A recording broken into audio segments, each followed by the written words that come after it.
not arguing.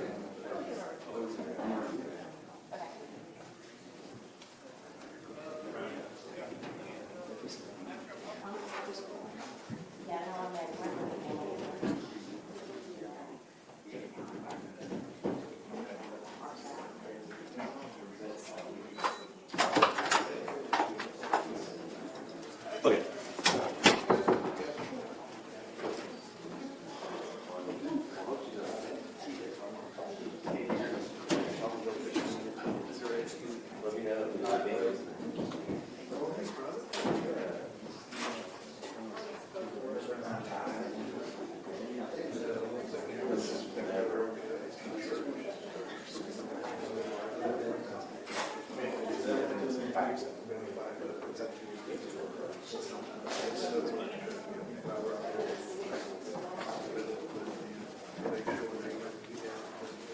Unless I will stop coming through this door. No, you're good.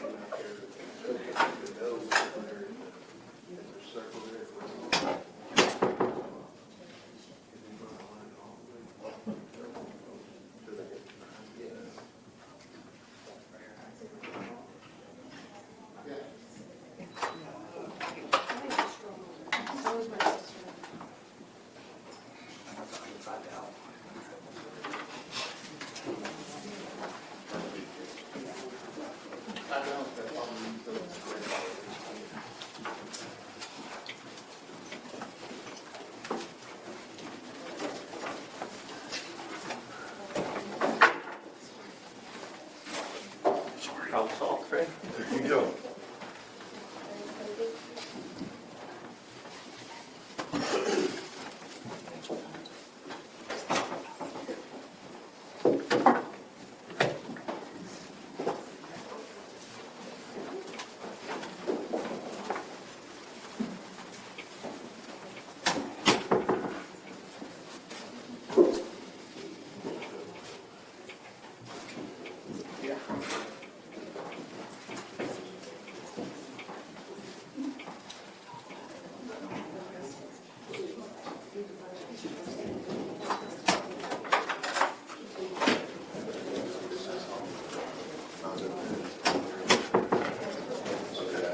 That's all of it? It's all.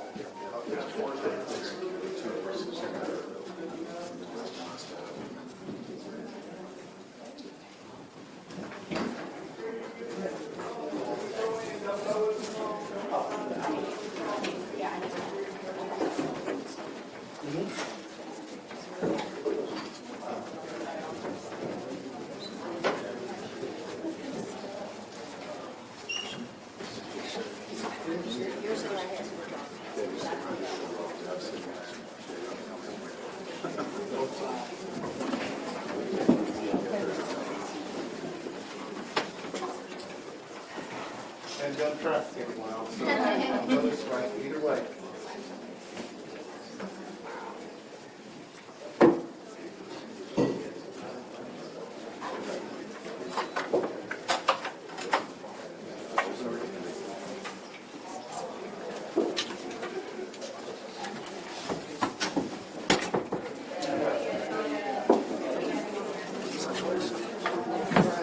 Might want to in the middle of that thing lanes. So that's what it's not the way.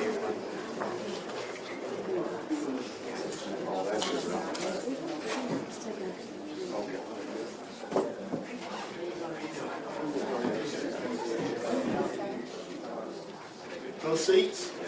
Just follow, just go next door.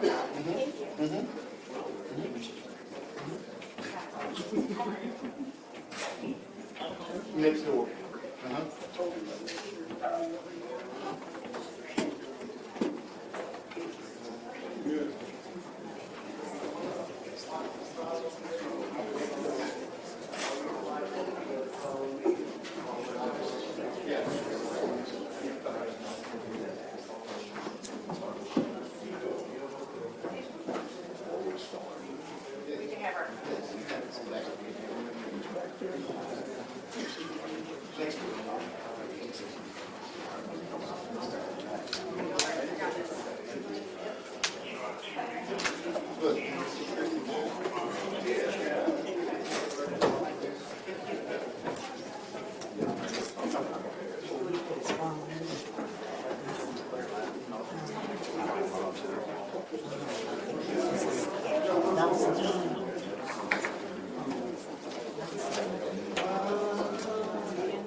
Is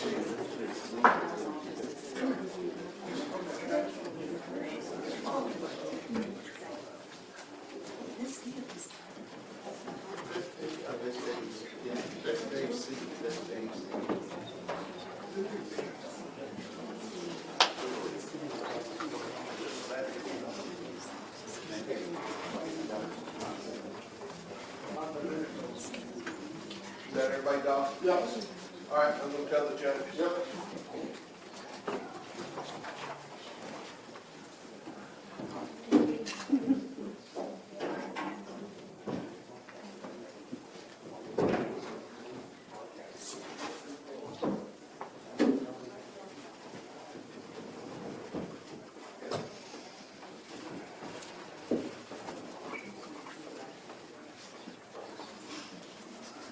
All rise.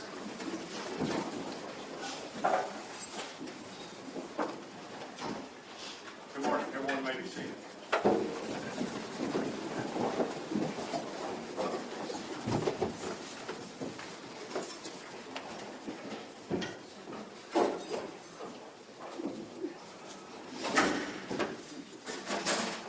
Just before we proceed, there's one other thing I need to tell the record. Okay. And that is, looking at the composition of the gallery, I would say about 80% of the people in the gallery are wearing pink. And pink is the signature color of the decedent, in this case, Athena Strand. And they have been asked repeatedly over the last 3 years to do pink outs, wear pink in support of Athena. And so we just want the record to reflect the number of people that are here in the gallery that are wearing pink, just in case it becomes an issue later on. I don't see anything in the clothing that indicates any type of advocating for a certain position or anything like that, so your notice is noted. Are we ready for the jury? Ready, Your Honor. You ready? Yes, Your Honor. All right, let's go to work. Ready, Judge? Just right there. Yeah. All rise for the jury, please.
Everyone may be seated.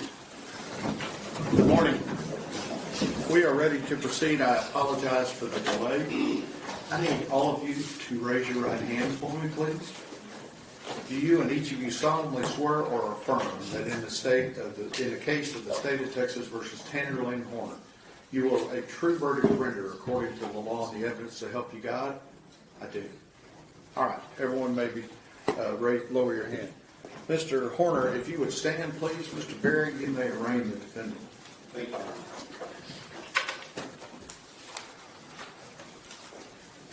May it please the court? Yes, sir.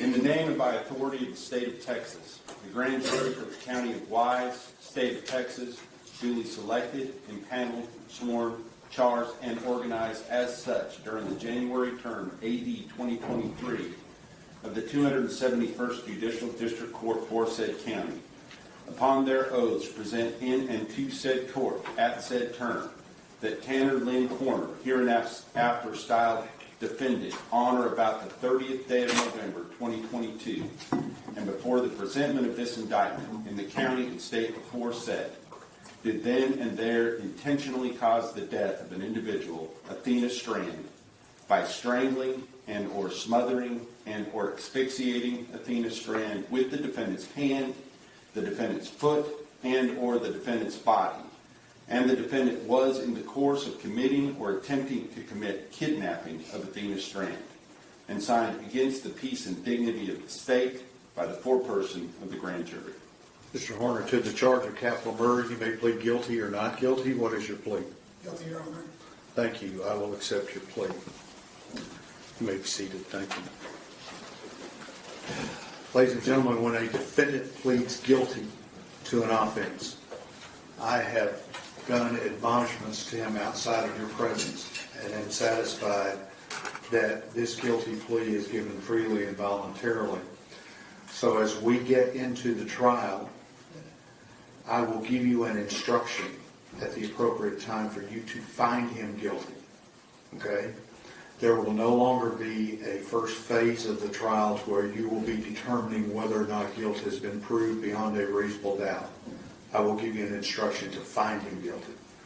So now your sole duty will be to listen to all of the evidence that is going to be presented to you, because you will be using that evidence to determine the proper punishment to be assessed.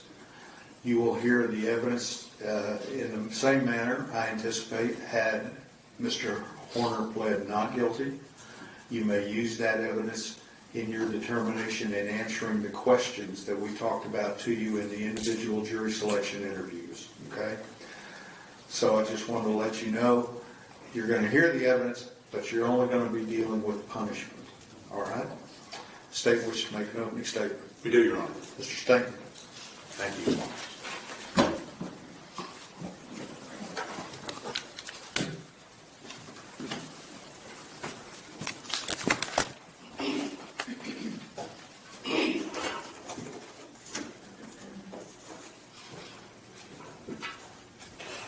Your Honor, I'm going to object showing evidence in opening statements.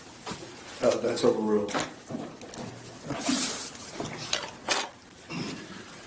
We'll change of plans this morning. Welcome. Thank you all for being here. Sorry to keep you waiting. This is what this case is about, right here. You know, when I looked at this case, most lawyers, when they have these types of cases, they have kind of a theme of the case, something that sits with them, something that touches them here. And in this case, I looked at Paul in 2 Corinthians when he said, Satan masquerades as an angel of light. And that's what we have here. Let me tell you a little bit about what you're going to see today, what you're going to see over the next few weeks. We're going to present all the same evidence that you would have seen before in guilt. But that's going to expand it to include the punishment evidence as well. So you're going to get it all in one package. Okay. Let me tell you how this is going to begin. What we're going to start with first is we're going to introduce you to Athena, which is the most important thing, and that's the reason why we're here. So let me give you a little evidence here. Athena's last day. She was in school. She was in Miss Thompson's first grade class. She had a rough day that day, and you'll hear Miss Thompson talk about that. She's strong-willed, very precocious. She's 7. Miss Thompson's going to talk to you a little bit about that last day and tell you what went on and why that's important. You've heard that name over and over, Athena Strand. Born May 23rd, 2015. It's sad that we have to talk about a child in the past tense, who she was, what she liked, who were her friends, who were her parents. It's sad that we have to have this discussion, but that's the evidence that we have to bring you. That's the evidence that's important.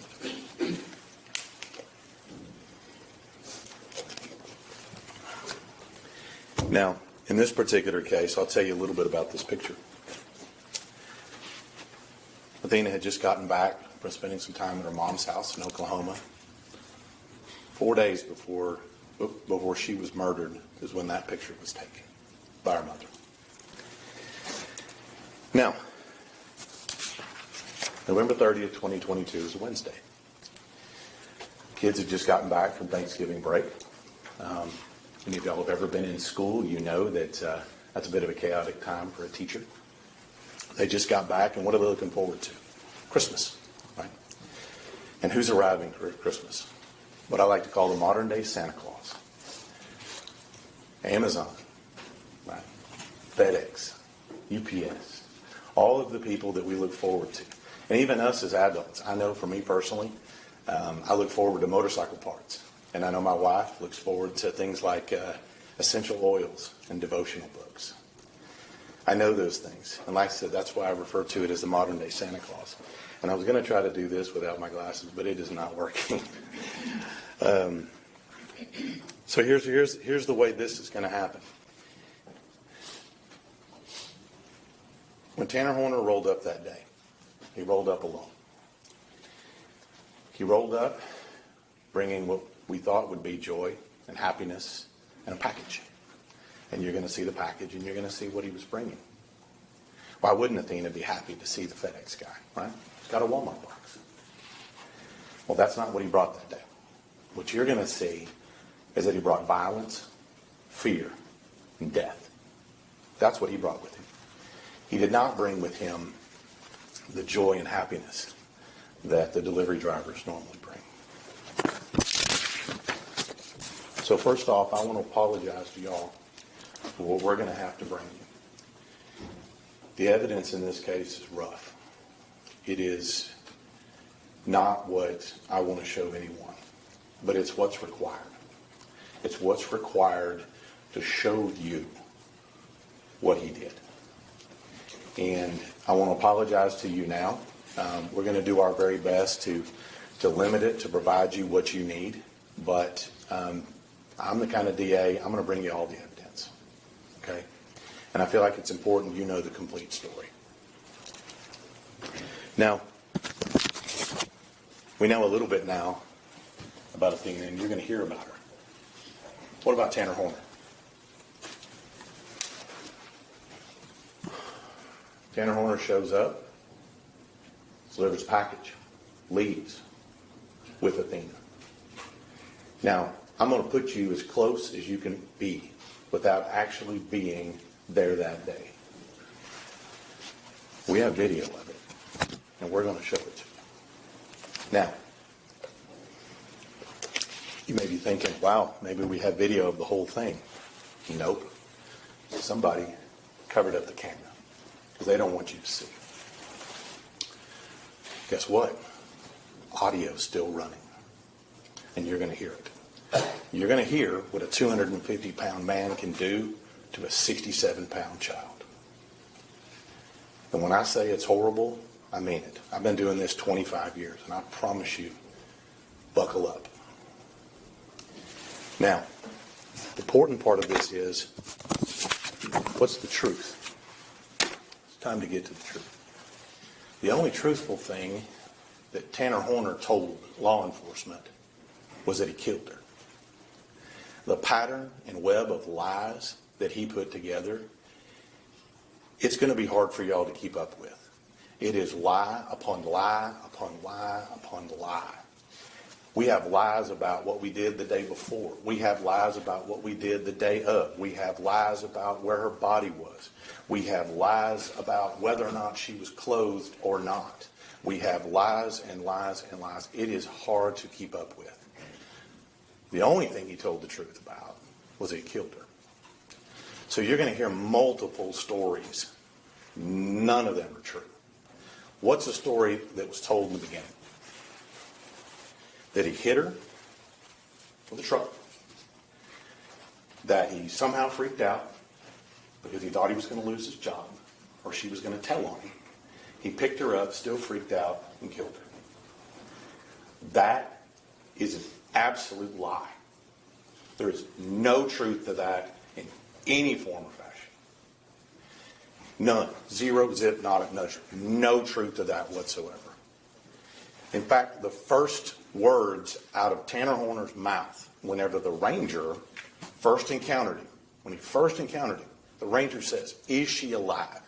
And he says, "She wasn't alive when I put her in the truck." I'm going to tell you right now, you're going to see right up front here, she was very much alive and very much uninjured when he put her in the truck. Let me tell you something that stuck with me here, what you're going to hear when we get to that video. First thing Tanner Horner says to Athena when he picks her up and puts her in that truck, he leans down and he says, "Don't scream or I'll hurt you." He says that twice. You're going to hear it. We're going to put it on screen for you. That's the first thing out of his mouth. He made good on it. Now, where do we go from there? Now, you're going to be able to hear it all on audio. But I'm going to tell you right now, the one thing you're going to hear that is something that you can't unhear is the level of fight that a 7-year-old girl has when she's facing down certain death. We talk about warriors in America. I tell you, that little girl right there is a warrior. She fought with the strength of 100 men.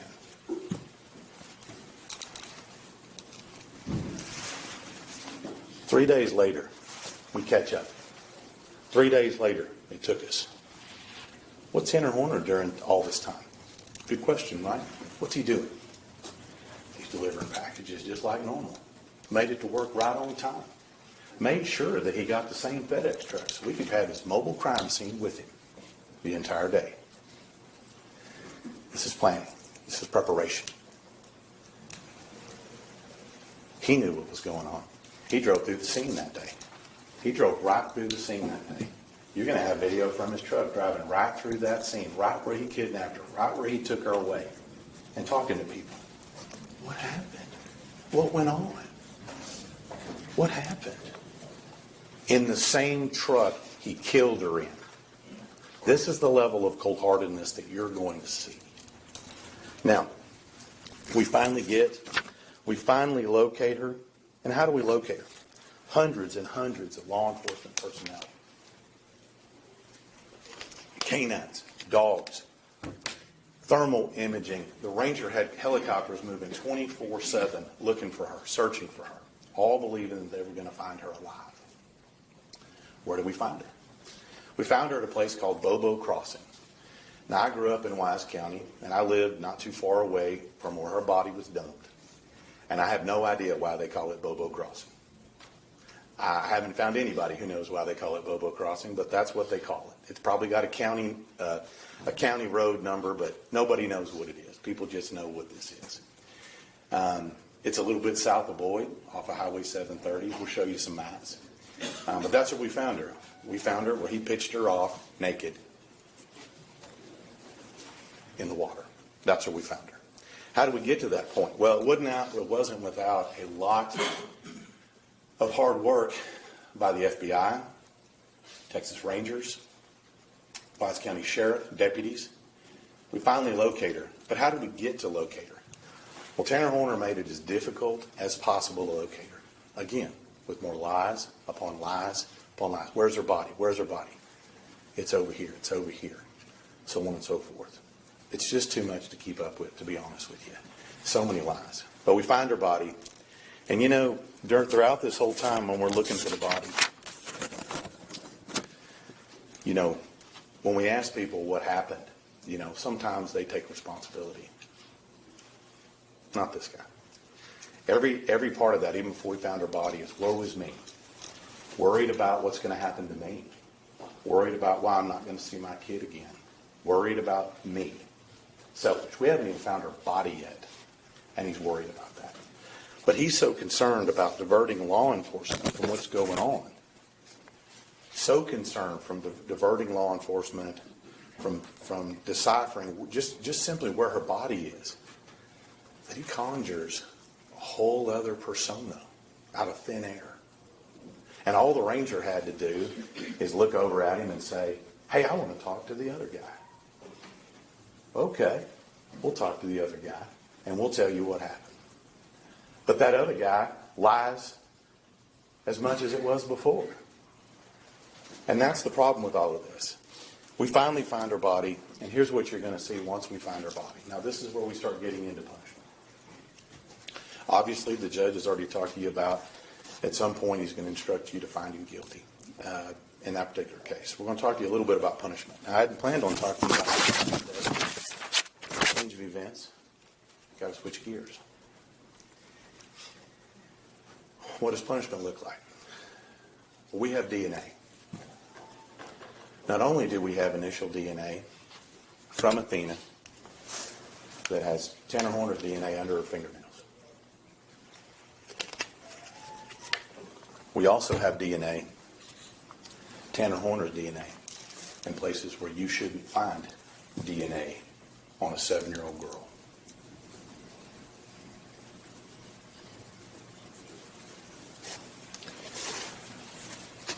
We're going to take you back in time. We're going to show you what Tanner Horner did to prepare for this, covering up the camera, setting this up. And he was there 24 hours before on the same road at a different house with a different girl.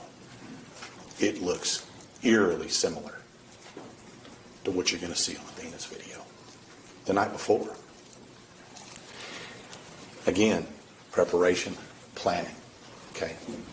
So, let's talk a little bit about what you may see in this particular case. We're going to show you the whole video, and we're going to show you how he did it, because I think that's important. It's an hour. It's not 5 minutes. It's an hour. And it's not just one time that he's trying to kill her. It's over and over and over again. You can hear the banging in the truck. You can hear the screams. This is what's coming. It didn't happen fast.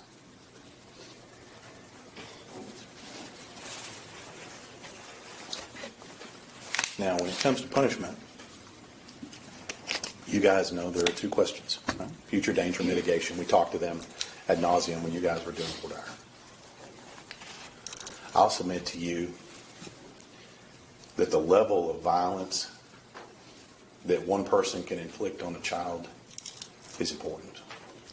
But you're also going to hear all about this individual. You're also going to hear about past and present.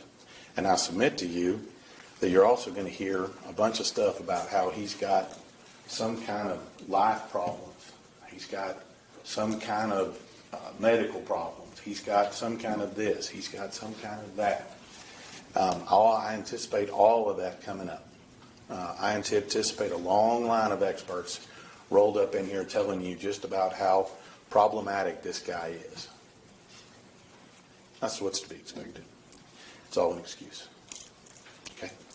It's all an excuse for somebody who's done this. So I submit to you, when we get to that, it's going to take a little bit. We're going to try to streamline it as much as we can. Okay? But it's important. I'm going to leave you with this. When you talk to people about Athena, I told you in the beginning we have to talk about her in the past tense, which is very sad. Remember why we have to talk about it in the past tense. Today, we're about a month away, a little more than a month away from Athena's birthday. She would have been 11. Would have been 11. She would have been looking forward to summertime. She would have been in the 4th grade. Key word is would. It's in the past tense, and we know why. We're ready to present this case to you. We appreciate you being here. Thank you. Judge? Mr. Goble, you wish to make an opening? I'm sorry? We wish to make an opening, Your Honor. Okay, Mr. Goble? Please, the court. Yes, sir.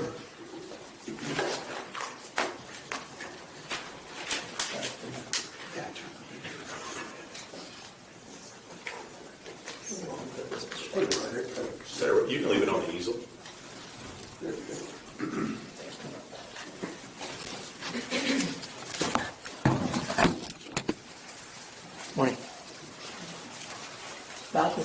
last year, in the NBA playoffs.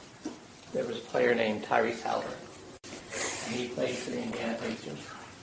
And they were ranked like fourth in the East, something like that. But he led that team to the finals. It's the best team in the league. The Oklahoma City Thunder. He got him all the way to Game 7. But he was injured. Someone's physically injured, you can see it. You can see him limp. Maybe he had a calf injury. Gets to that Game 7. Starts out hot, hits 3 3-pointers, they're winning. He's in the game, they're winning. He's out of the game, they're losing. And then his Achilles snaps. I don't know if you've seen that before, but that's a very visible injury. You can see that tendon go up under the skin. You can see him hit the ground, pound on it, pain and frustration, and you know he's done. Not playing anymore. When someone has a physical injury, we kind of understand. You're not going to run as fast if you're an amputee. You're not going to jump as high. We knew he was playing hard. We still wanted to play for them. We still wanted him to win, right? Once that snaps, you know he's done. He's not going to play anymore.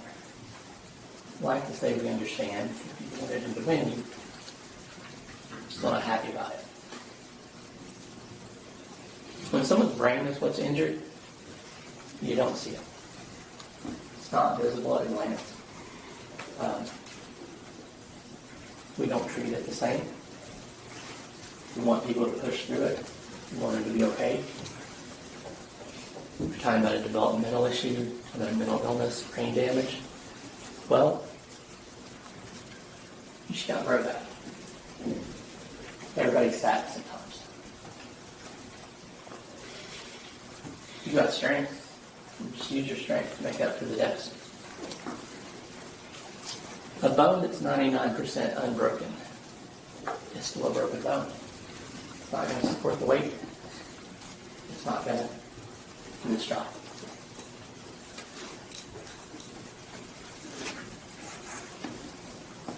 There are experts that can tell you, measure, testing, research, what's wrong with the brain, why it's not functioning the way you expect it to. They can show you causal links between what's wrong with the brain and how someone behaves, why they don't fit in, why they don't function the way someone who doesn't have those deficits functions. But do we really need that? It's not true that we don't know when something's wrong with someone. We know that someone ain't right. They don't pick up on the social cues. They can't solve the problems they should be able to solve with the intelligence they have. They can't put themselves in someone else's shoes the way everyone else does. The way you have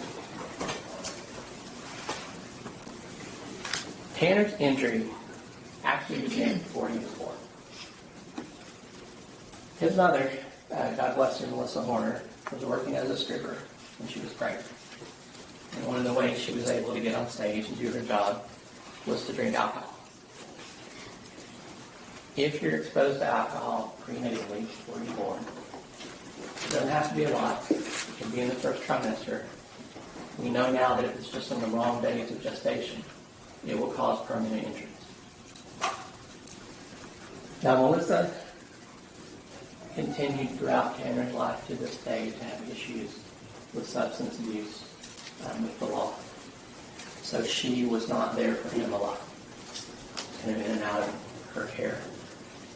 His dad, unfortunately, had similar issues, more legal, more substance abuse, and he wasn't there much either.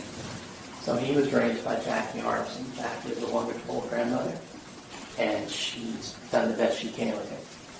She had him tested at a young age, and the school determined he had Asperger's, which is now considered a form of autism spectrum disorder. Now, autism ranges from there's some mild quirks, some social issues, things like that, all the way up to being unable to function. That's why they call it a spectrum. Tanner received services throughout his school life, until he was 18. Autism is one of the things, though, that you're taught skills to deal with. It doesn't go away. It's not something you outgrow. A lot of people, as they get to adulthood, have learned skills and are able to cope. You're going to hear evidence about Tanner's autism. Tanner, unfortunately, has also suffered various mental illnesses throughout his life, been diagnosed, he's received treatment for, and some of those are ongoing. We will hear about those and what issues he has there. And finally, you will hear evidence that Tanner at some point, presumably during his developmental years, was exposed to a massive amount of lead. Testing shows that he has 24 times the amount of lead that a person his age should have in his bones. You don't have to be a scientist or a doctor to know that lead has terrible effects on the brain and on the body.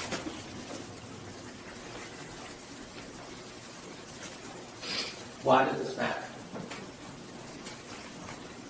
Well, remember back in the beginning when we were in the group, the judge told you, the state told you, the defense told you how important the presumption of innocence is. How important the state's burden of proof is. You have to prove guilt beyond a reasonable doubt.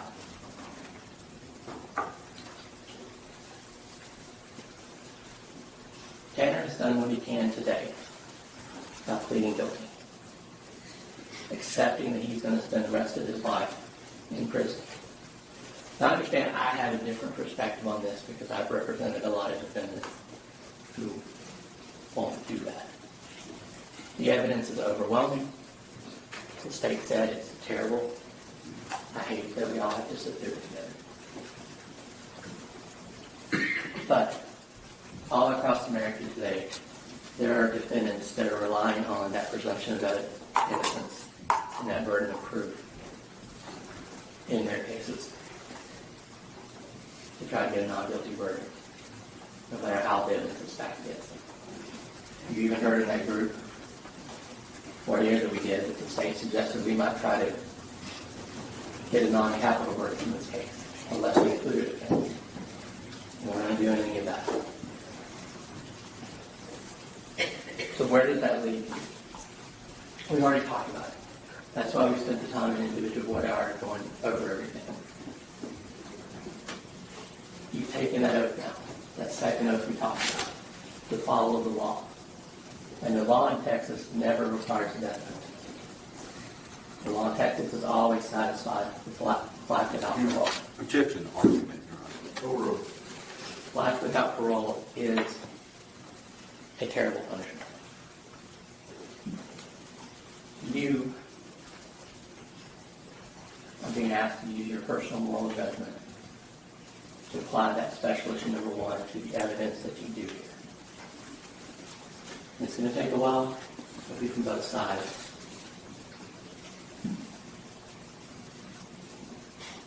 But remember, that's whether there's a probability that the defendant will commit criminal acts of violence to constitute a continuing threat to society. We believe when you've heard the evidence, you realize that the type of damage that Tanner had to his brain actually makes him a good candidate for structure and rules. It's probably what he's always needed. And when he goes to prison, he will be under threat. He will not be the one threatening him. If you find beyond a reasonable doubt that he is a continuing threat to society, then you'll use your personal moral judgment to consider that second question. Whether or not there's a sufficient mitigating circumstance or circumstances to warrant a life sentence instead of a death sentence. We've talked about that already too. What is a sufficient mitigating circumstance from the evidence? It's whatever you find sufficient to justify a life sentence. Remember, you don't have to agree on why he isn't a continuing threat to society, and you don't have to agree on what a mitigating circumstance is.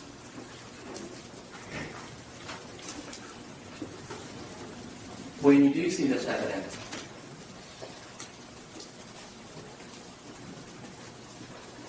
the break is obvious. The only way to ignore that damage came, that break came from the damage that was already there. It's just like with Halliburton. If you ignore that his calf was already injured. That's how an Achilles tendon snaps. We still expected him to push through and win. We still expected Tanner to push through and be a father and be a productive citizen of the all the things that we wanted him to be. But he just couldn't do it.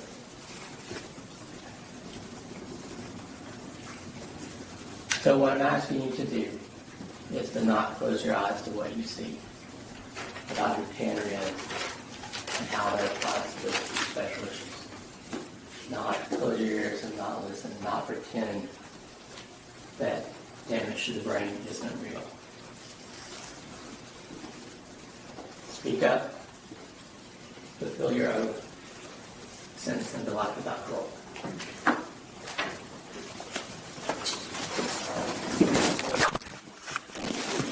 Lindsay Thompson. Lindsay Thompson.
Ms. Thompson, come right here, please. Good morning. Good morning. Have a seat.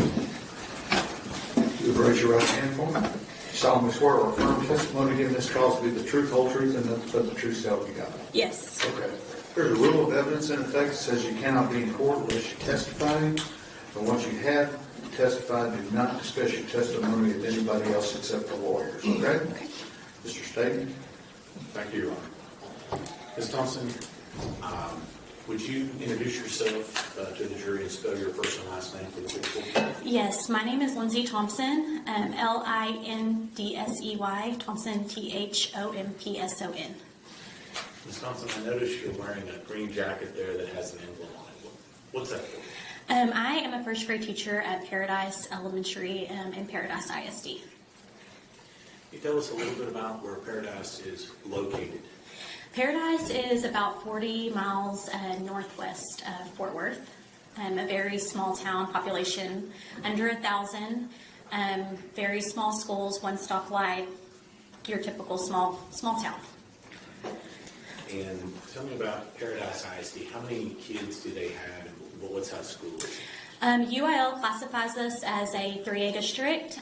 We have about 100 students per grade level, give or take a little bit. And you said you're a first grade teacher? Yes, I am. How long have you been a first grade teacher? I have been at Paradise ISD this is my 7th year, and prior to that, I was in another district for 5 years teaching first grade. So you're kind of a permanent first grade teacher. Yes, I do love first grade. So in your class, in Ms. Thompson's class, on average, about how many kids do you have in your class? Between 18 and 20. Now, I'm going to take you back a little bit, if you will, back to it's been a few years, to the 2022 school year, okay?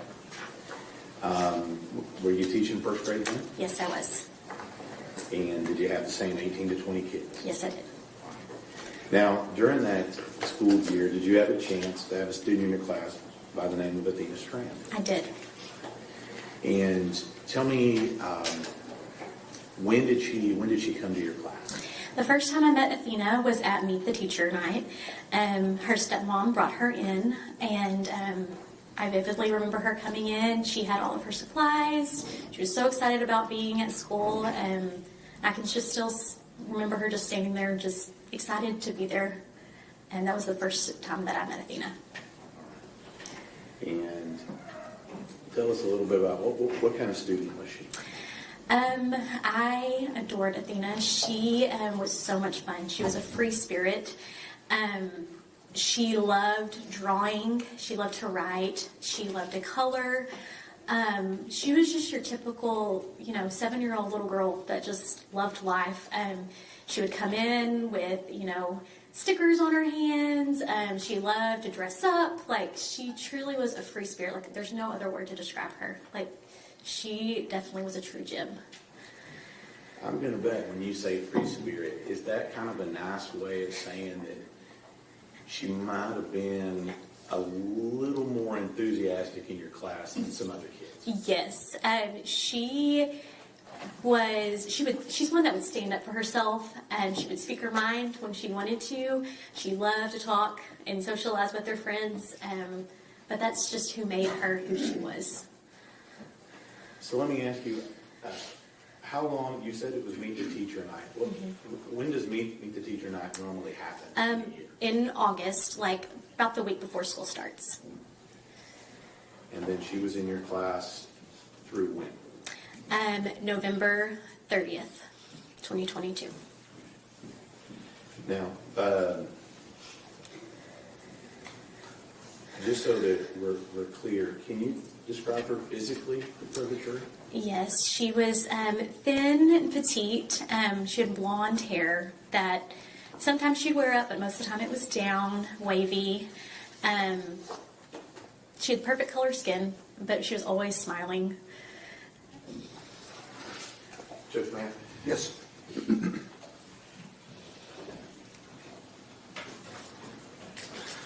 Show you two pictures. Do you recognize those?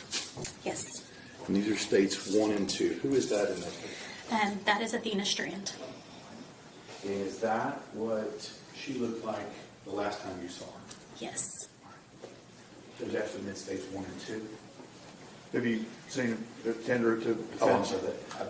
You did it yesterday. Tender it to defense? Oh, I'm sorry. How long did it take your honor? Just Sure. I thought we had it on drive.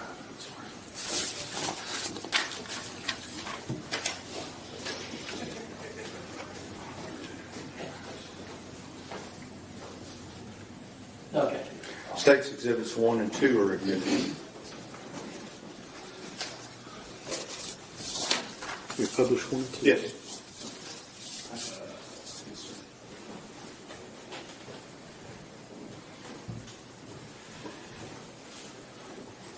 Can all the members of the jury see the Oh, display yes. board? Sorry. No. Can all the members see the display board? Okay. All right, well, when the computer figures itself out, we'll talk about that. Okay. All right? Let me go.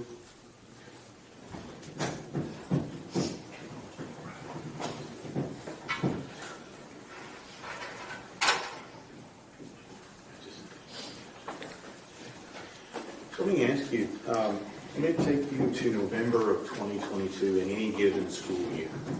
What is going on in November of 22 in any given school year in Ms. Thompson's first grade class? Well, at the end of November, we are getting ready for Christmas, so it's a little bit chaotic, but everyone is super excited about Christmas coming, so we're doing Christmas crafts, writing Santa letters, just all the fun things that bring magic to first graders back at school. You said that's at the end, right? Do you have some type of Thanksgiving break in the middle? We do, yes. And so let me take you to November of 2022. Do you remember when Thanksgiving break was that year? It would have been the week before November 30th. Okay. So let's talk about a couple of things. Thanksgiving break, obviously good for students and teachers, right? Let me ask you, what is it like when kids come back from that Thanksgiving break? It's a little bit chaotic, just because they know Christmas is coming. So they're just super excited. And so we, do lots of different activities to keep them engaged and still, ready to learn. Yes. You said that after Thanksgiving break is we start looking towards Christmas. Is that right? Yes. I'm going to ask you about another time during school, and it's something that is commonly called Red Ribbon Week. Are you familiar with that? Yes, I am. Tell us what Red Ribbon Week is. Red Ribbon Week is a week where it usually falls around Halloween, but we focus on making good choices, whether it be who we interact with, things we put in our body. It's, like I said, it's around Halloween, so we talk a lot about, the candy that you have in your basket. Make sure that your parent checks that before, but it's really just about safety and being aware of your surroundings and teaching kids that. I'm going to show you States that did it too.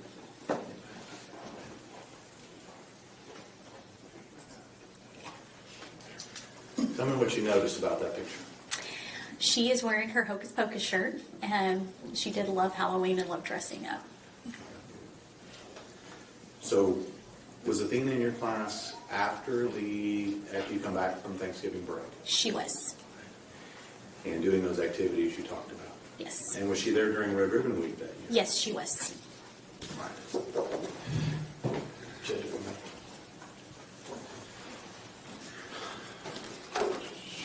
the report, State's Exhibit 4.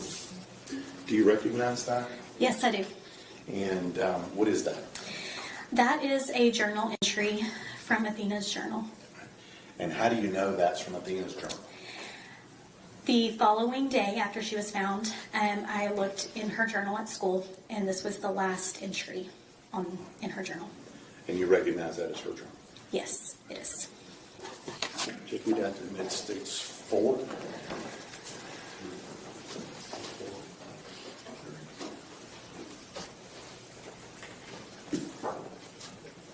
And this one will object hearsay, relevance, or prejudicial, probative, and due process. Objections overruled. State's Exhibit 4 is admitted. Ms. Thompson, you said something about you knew when exactly that you noticed this in her journal. When exactly was that? It would have been on December 1st, 2022. And we know Athena was murdered on November 30th. Yes. What day was that you found that? It was Saturday, December 1st. So at that point, we hadn't found her yet, had we? No, sorry. It was on Saturday, December 2nd. December 2nd? Yes, sorry. So have we found her body by that time? Yes. Okay, and you're up at school and you're looking? Yes. And in that particular journal, when you said that, is that during Red Ribbon Week? Yes, that was something we wrote during Red Ribbon Week. And I'm not going to have you read it exactly, but what is Athena learning in that journal entry that day? She is learning to stay away from strangers. Stranger danger. Yes.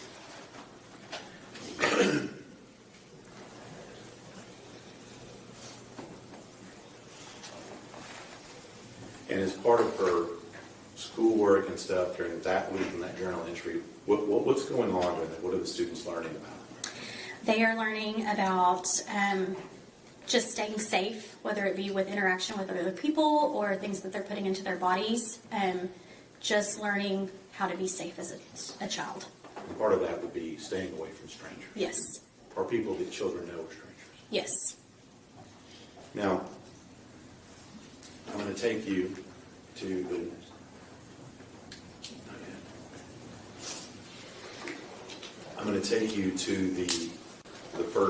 the end of November, on Monday, November 28th.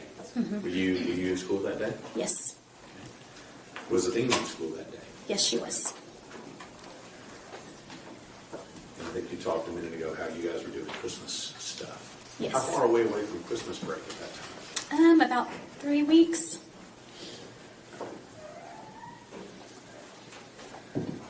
Judge, can we publish States 4?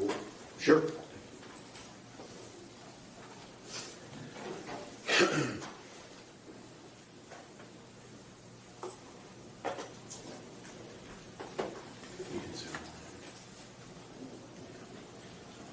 Is this what you were talking about before? Yes. Is her writing? Yes. And that was the last writing she had in your class? Yes. Let's talk a little bit about that last week. Okay. So Monday is the 28th, Yes. and I'm going to take you to that Wednesday, November 30th. Was Athena also in your class that day? She was. Now, I'm going to ask you a couple of things here, and just to verify this. When we show you State's Exhibit 1, that picture of her, or State's 2 in her hocus pocus, is that what she looked like on that day? Yes. And when I tell you, and I use the term mandatory reporter, do you know what that means? I do. What does that mean? That means as a teacher, I'm required to notify CPS if I have any concerns of neglect or harm. Right. And in this particular case, when we see those pictures of Athena that you had, is that what she looked like? Yes. Did she have any bruises or other injuries on her No, back? she did not. No? Okay. And I didn't tell you this in the beginning, but she's taken all this stuff down. So when I ask a question, Okay. then you answer right back and forth, Okay. okay? Okay. I didn't mention that before. Okay. All right, so let's take you to that Wednesday. She's in your class, and anything go on that day that was unusual or out of the ordinary? No, I mean, it was a typical, middle of the week. Like I have talked about before, it was, right before Christmas, so everything was a little bit chaotic. As teachers, we have to really, make sure our classroom management is strong during that time.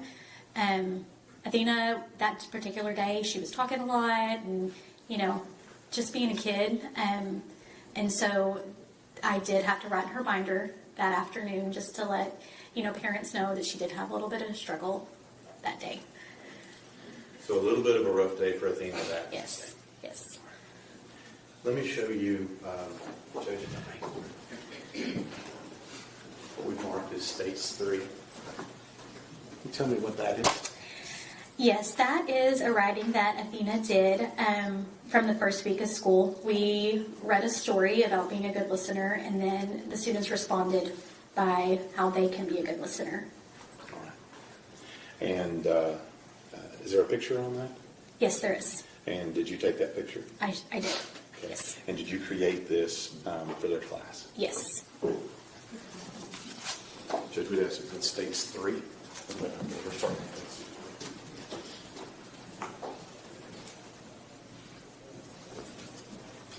We understand objections, hearsay, relevance, or prejudicial probative and due process. Those objections are overruled. States 3 is admitted. Ms. Thompson, when did you say that picture was taken? That picture was taken on the first day of school.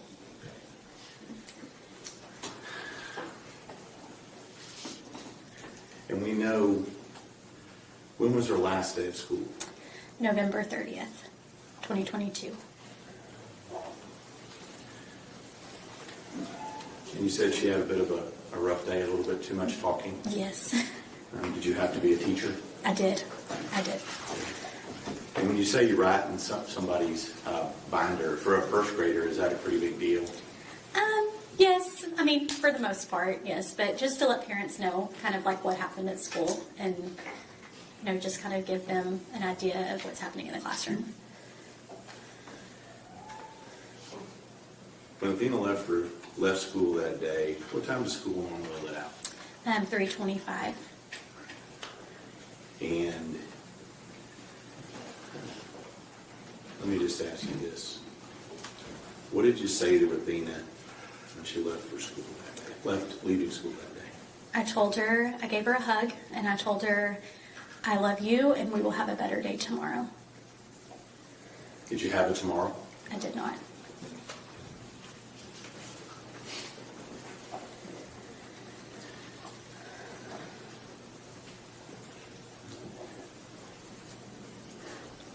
When's the next day back in school? It would have been Thursday. Athena's not in your class, is she? She is not. What about Friday? She's not in my class. And part of this is, I'm going to ask you, what was going on in your class? How did that affect your class for those 2 days with her missing? It was very hard. A lot of kids, some knew that something was not right, but I mean, everyone knew she was not there. I was still having to count her absent. A lot of kids, you could tell their anxiety, like they were worried. They knew something was wrong. Her desk was empty. But it was a very hard 2 days in the classroom. So now we roll to Saturday. You said that's when you found out, I found out Friday evening. Friday evening on the 2nd. Did she respond? Let's move forward to Monday. You go back to school Monday? Yes. How do you go back to school on Monday after that? Because I knew that the rest of my class needed their teacher. And they needed someone to love them and support them and help them walk through this.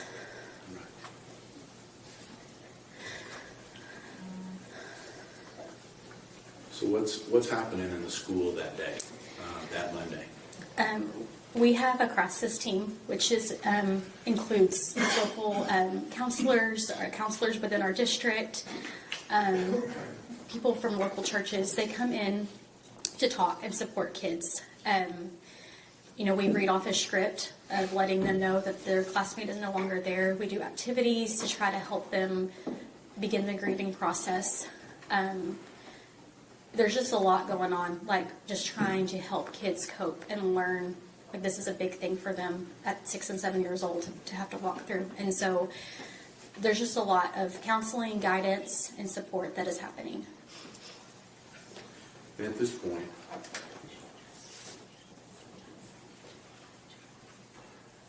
We need to take a break.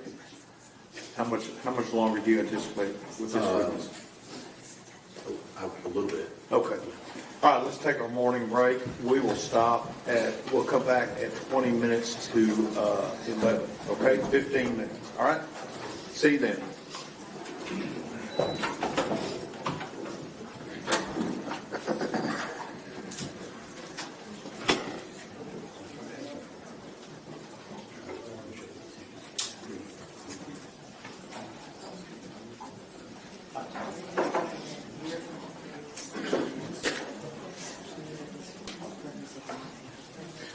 All right, 10:40, everybody. Thank you very much. Just follow this.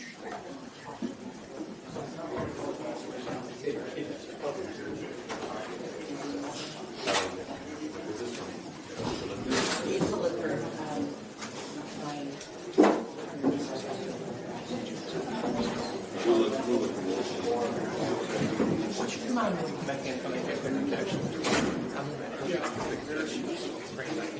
Okay. Got just wait until right before we get started. Okay.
Hey, Michelle.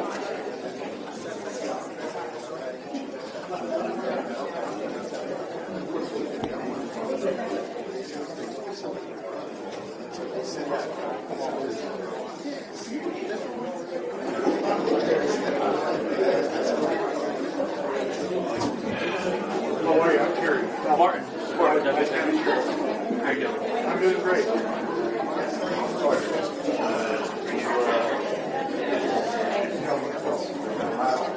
This happened 2 years before I It's worth it. Absolutely.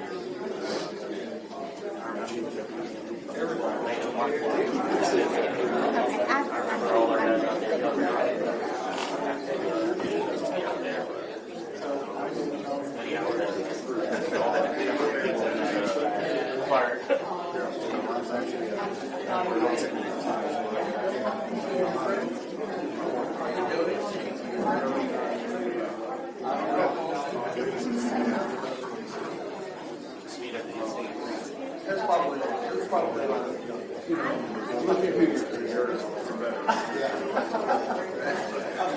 I've done more just reading the break.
Yeah, I can just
That's how I grew up.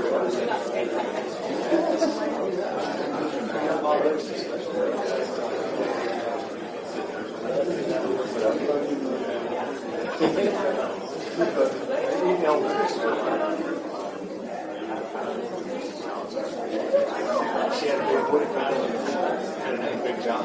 I'm in her office and said, "Good job." She would say, "Yeah,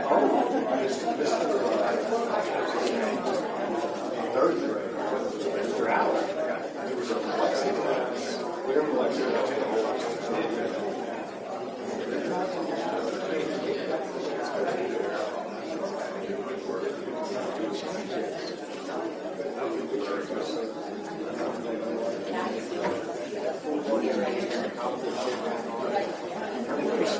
No problem.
Order, let's have a seat.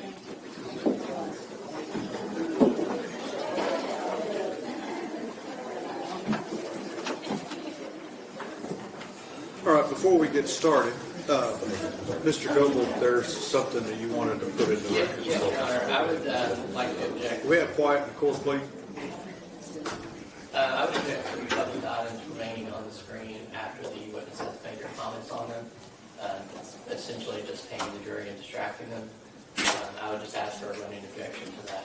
Your objection is overruled. You may have a running objection. Thank you. Okay. All right, are we ready to resume? Lunch for the jury won't be here till about 12:30, so we'll work up to as close as we can to that time, okay? Yes, sir. Y'all ready to resume? Ready, Your Honor. Okay, let's go.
All right, everyone may be seated.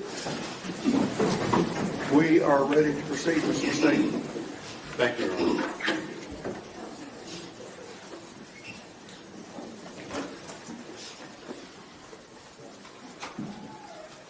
Thompson, when we left off, we were talking a little bit about your classroom that Monday and what's going on, and you talked about we have counselors there, is that right?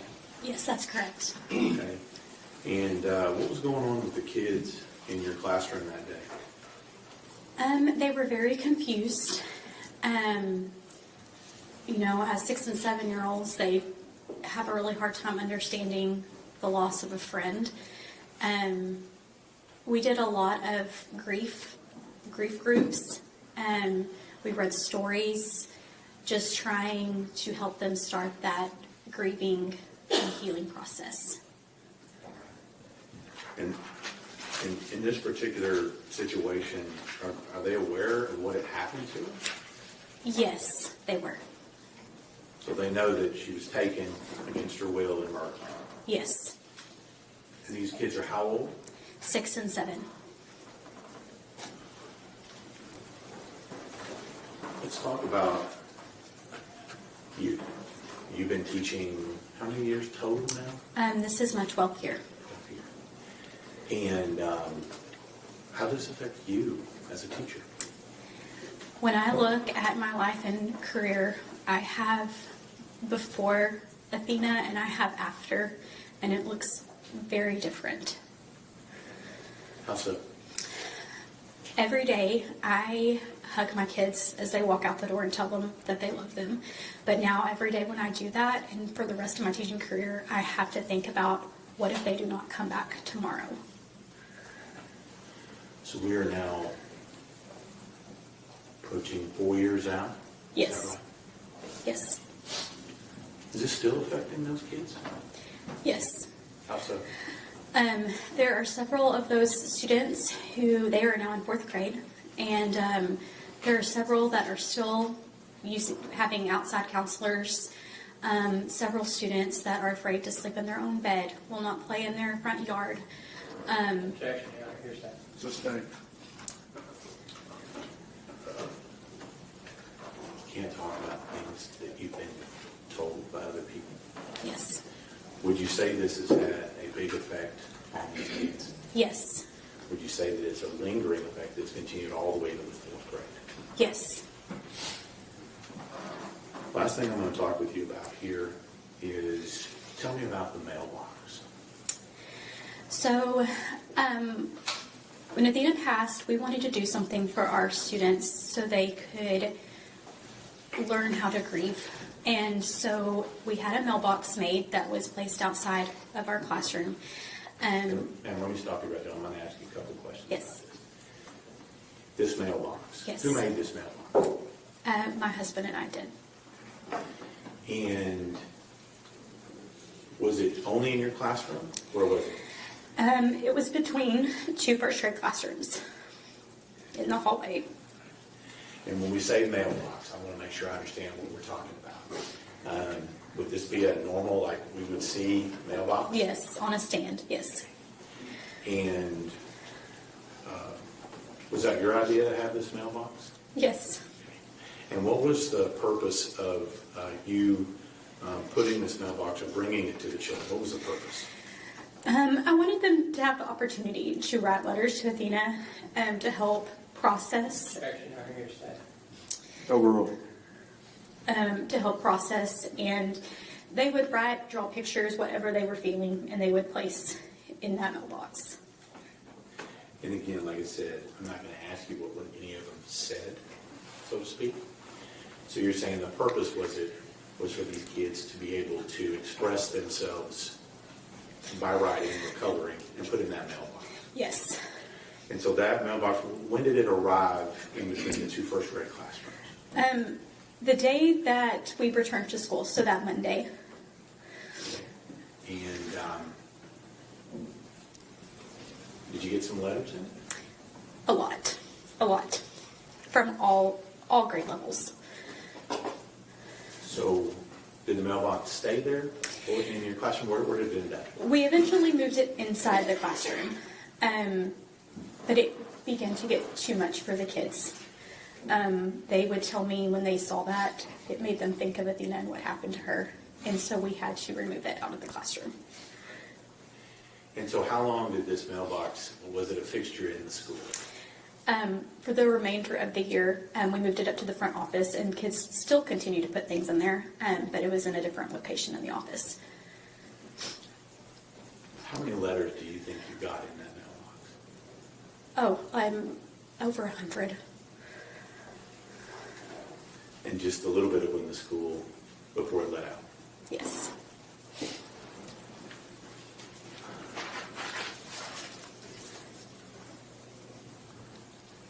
When we talk about you, you said that you've had some struggles as a teacher. Yes. Have you had any struggles as a person? Yes. Tell us about it. I have been through hours of therapy, trying to heal from this. I have lost 2 other students back to back with this tragedy, but this has hit me the hardest. It has forever changed my life, forever changed how I teach my kids. One of the biggest moments of struggle for me was one day I had a little girl. She came out into the hall. This was about 3 months after everything. And she was crying. And she sat down and she said, "Miss Thompson, I really miss Athena, but I'm afraid that this is going to happen to me too." And at that moment, I did not know. Stay. It affected your kids. It did. It did. Thank you. Yes. Thank you, Ms. Thompson. Pass the witness. Cross-examination. Yes, sir. Thank you for coming in today, Ms. Thompson. My name is Steve Goebel. I'm one of the attorneys for Tanner Corner. I just have a couple of quick questions. On that state's exhibit number 4, the journal entry, Yes. The date on the top of that was October 27th, 2022. Yes. And what date did you say that was turned in? I opened up her journal on December 2nd, and that was the day that I saw it. Yes. So was that something they wrote in daily or weekly? Or? It was weekly. Between like October and then December, we do a lot of writing outside of our journal, so that's why there was nothing in there after that. And I think you, either today or previously, have described Athena as being very friendly, Yes. very kind of talkative. Yes. Was there a story too that she maybe had befriended a new student? She had. Can Yes. you tell us about that? We had a student that came in to our classroom, and he had some needs that needed to be met, and she opened her arms to him. She played with him on the playground. Like, she just had a big heart, and that's just who she was. Thank you for testifying. Yes. Thank you. Redirect. No, Your Honor. May this witness be finally excused? Yes, sir. Yes, Your Honor. Thank you, ma'am. Who do you have next? Elizabeth Ashley Strand. Elizabeth Strand.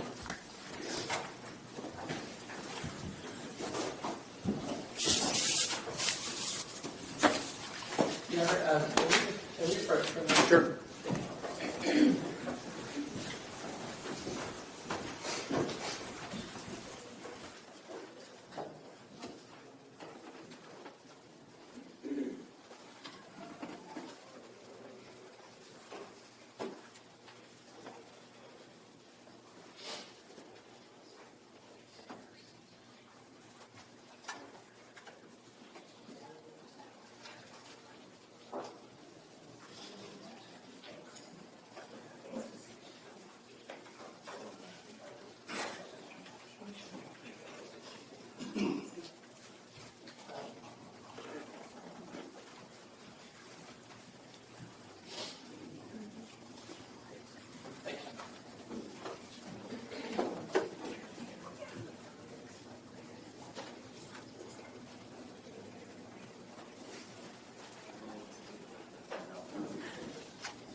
Good morning.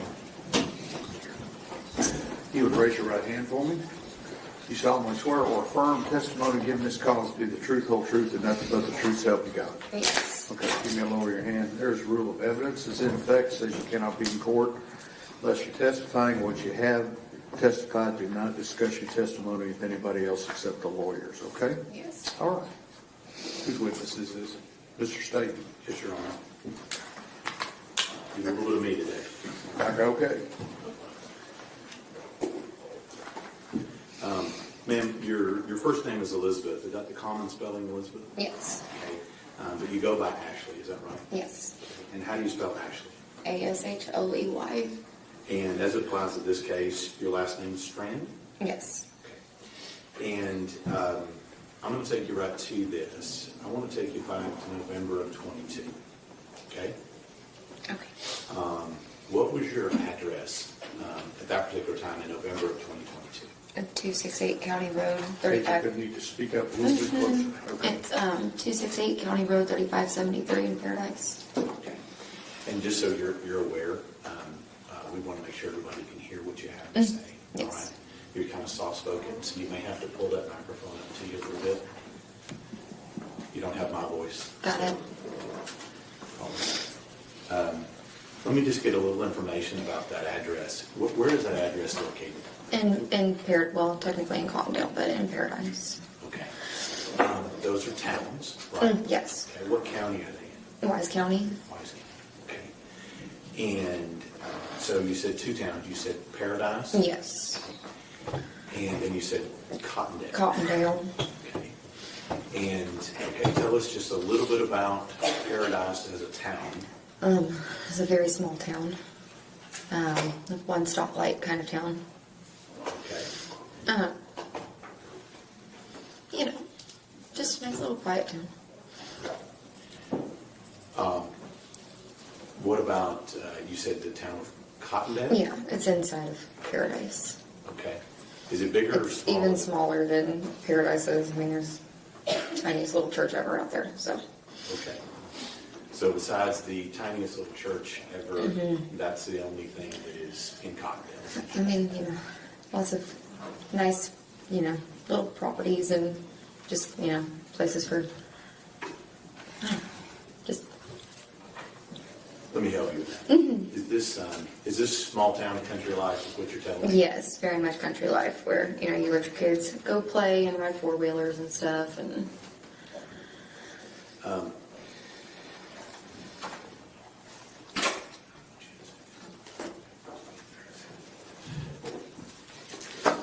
Judge Malapproach? Yes. I'm going to show you Exhibit 5. Do you recognize that map and anything on that? Yes. Okay, can you tell us a little bit about how you recognize it and what is it? That is the property that we lived on. That's the driveway. You gotta go all the way up. It's really far. And then there's the circle drive where you go. And Let me ask you, do you recognize the road that takes you to County Road 3573? yes, And do you recognize County Road 3573 as being the road you testified on? yes. Judge, we asked to admit states 5.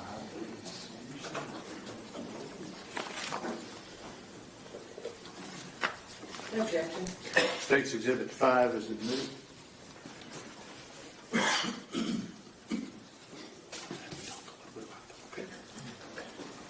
Can we publish that, please? Yes, sir.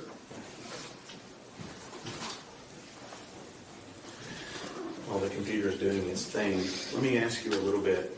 What's the primary road that you are on to get to County Road 3573? 2123. Okay, is this another county road or country road that's out there? I mean, yeah, it's the main road that goes through Paradise. Okay. All right. That will alarm me on this. It's easier to see. Thank you, Judge. So on this map here, where is the 2123 on this map here that we're looking at on the board? I mean, it's at the bottom. Okay, so that road there that runs left and right across the bottom, that's 2123? Yes. And then where is County Road 3573 that you were talking about? Right up there where it says Almond Road, but it also says 3573 if you go up a little further. And is that the road that you lived on? Yes. And so as we go down that road, where is your property location on that road? That first driveway that you can visibly see on the right-hand side. On the right. So right there where Mr. Berry's put the arrow. Is that right? I'm sorry? Right? Yep, right there. Okay. Thank you, Pat. All right, so let's talk just a little bit about your address. You said it's closest, I guess, a real town would be Paradise? Yes. I mean, it's yes. Despite the fact that it only has one stoplight, that's the Yes. closest town. Okay. And you've got your house on here where you were living at the time, correct? Yes. Okay. And let's talk about the driveway. Is it a straight through turnaround? What are we talking about here?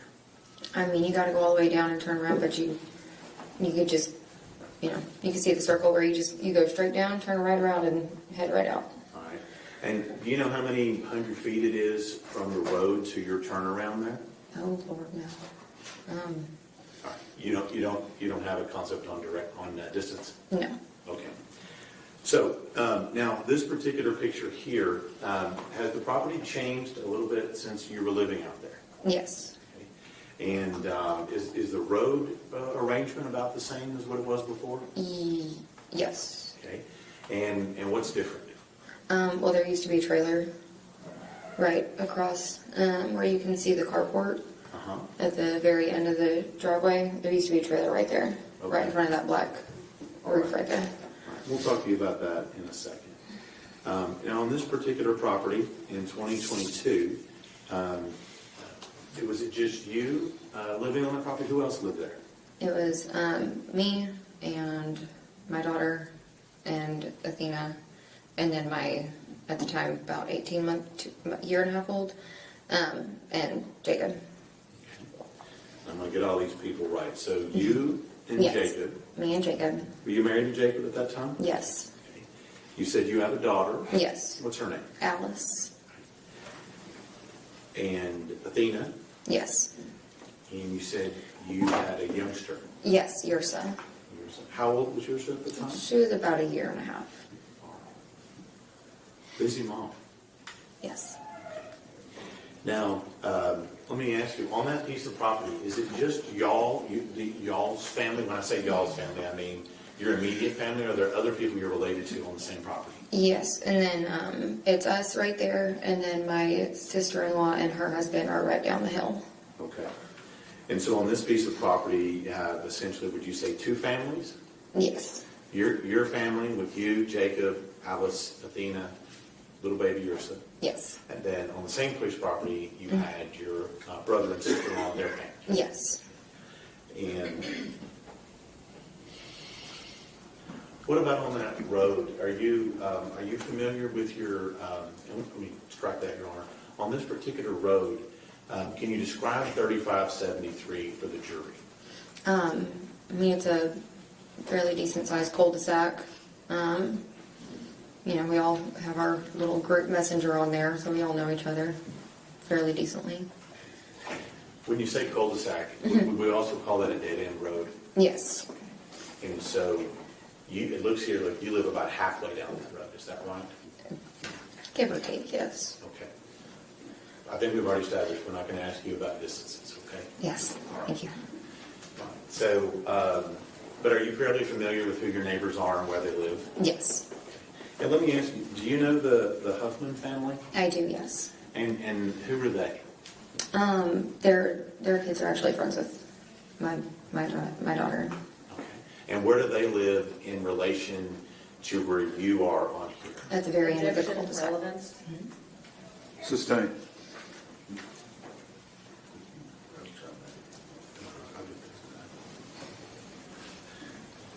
So, this particular road, being that it's a dead-end road, does it have a lot of traffic on it? No.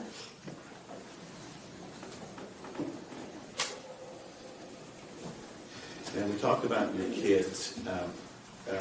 Alice, is she older or younger than Athena? She's older. How old at the time back in 22 was Alice? She was 10. Okay. And Athena, how old was she back in 2022, November of 2022? She was 7.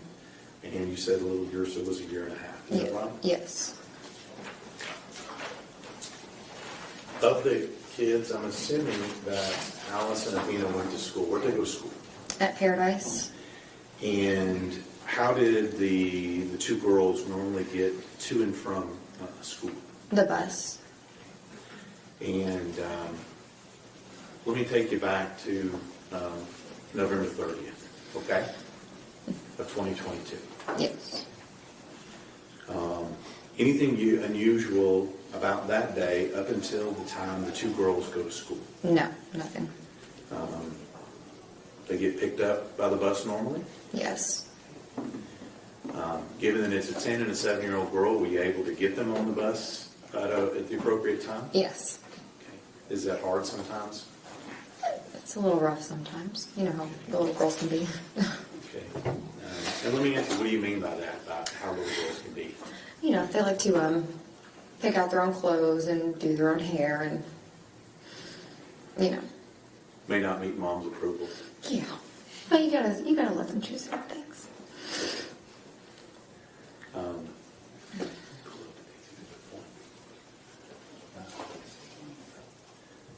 show you a picture that's already been admitted.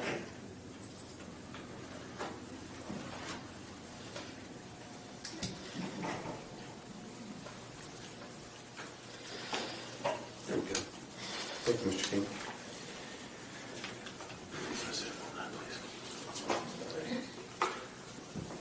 Do you recognize the girl in Tasty to the One? Yes. And who is that? That's Athena.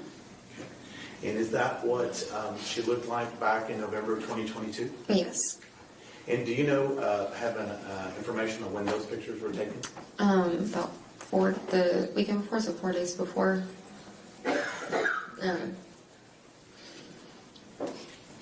November 30th. Okay. So that particular picture, do you know who took that picture? Her mom did. Okay. And where was she when her mom took that picture? Objection, Your Honor, hearsay. Sustained. Do you know where those pictures were taken? Objection, Your Honor, that calls for hearsay. Sustained. How did Athena come to live with you guys in Cottondale? Her mom was sick and she wanted to stay for the summer, so she came and stayed with us and then ended up staying for the school year. So do you remember what month she first arrived? In May Of? of 22. Where does Athena's mom live? She lives in Oklahoma. So in this particular picture that we're talking about, is that where Athena was in Oklahoma when her mom took that picture? Yes. Now, she's been there with you since May of 2022. Yes. And when does school start? In August. And so did she start school with Alice? Yes. And what grade would she be in? What grade would Alice be in? She was in first grade. Alice was in 5th grade, I believe. Okay. Or Now, 4th grade. we talked about when Athena moved with y'all from her mom's in Oklahoma. That was in May of 2022. Yes. How long have you been in Athena's life? Oh goodness. Since 2017. So she was about a year and a half when I came around. Okay.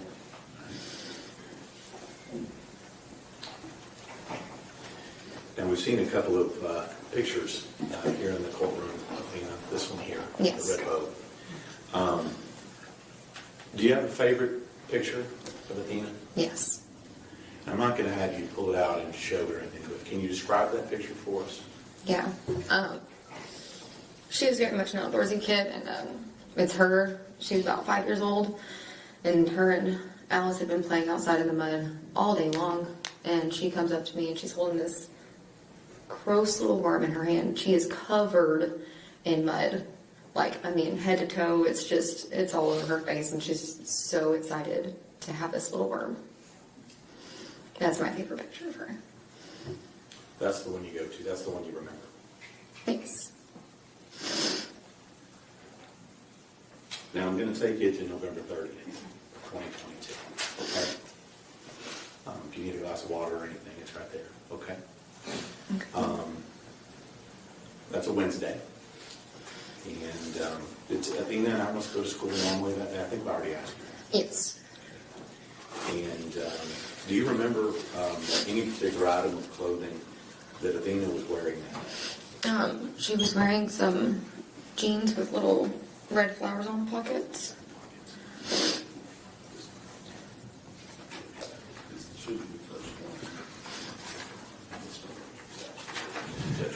Yes, sir. Thank you.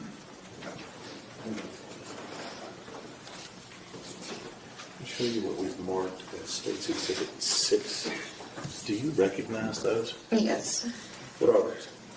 Those are his pants. Are those the ones that you just told us she was wearing on the day, November 30th, 2022? Yes. And how are you familiar with those? I mean, because they're her pants. They're, All right, let me ask you, do you recognize the size and the style? yes. And do you recognize those as the one that she wore on that day? Yes. Okay. And are those, is that the same thing that you described to law enforcement that she was wearing on that day when she went missing? Yes. Has to make States.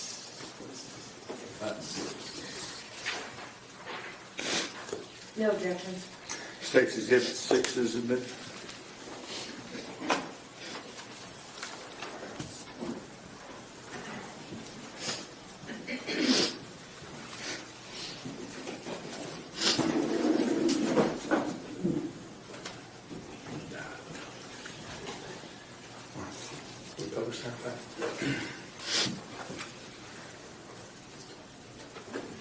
So on the day that she went missing, November 30th of 2022.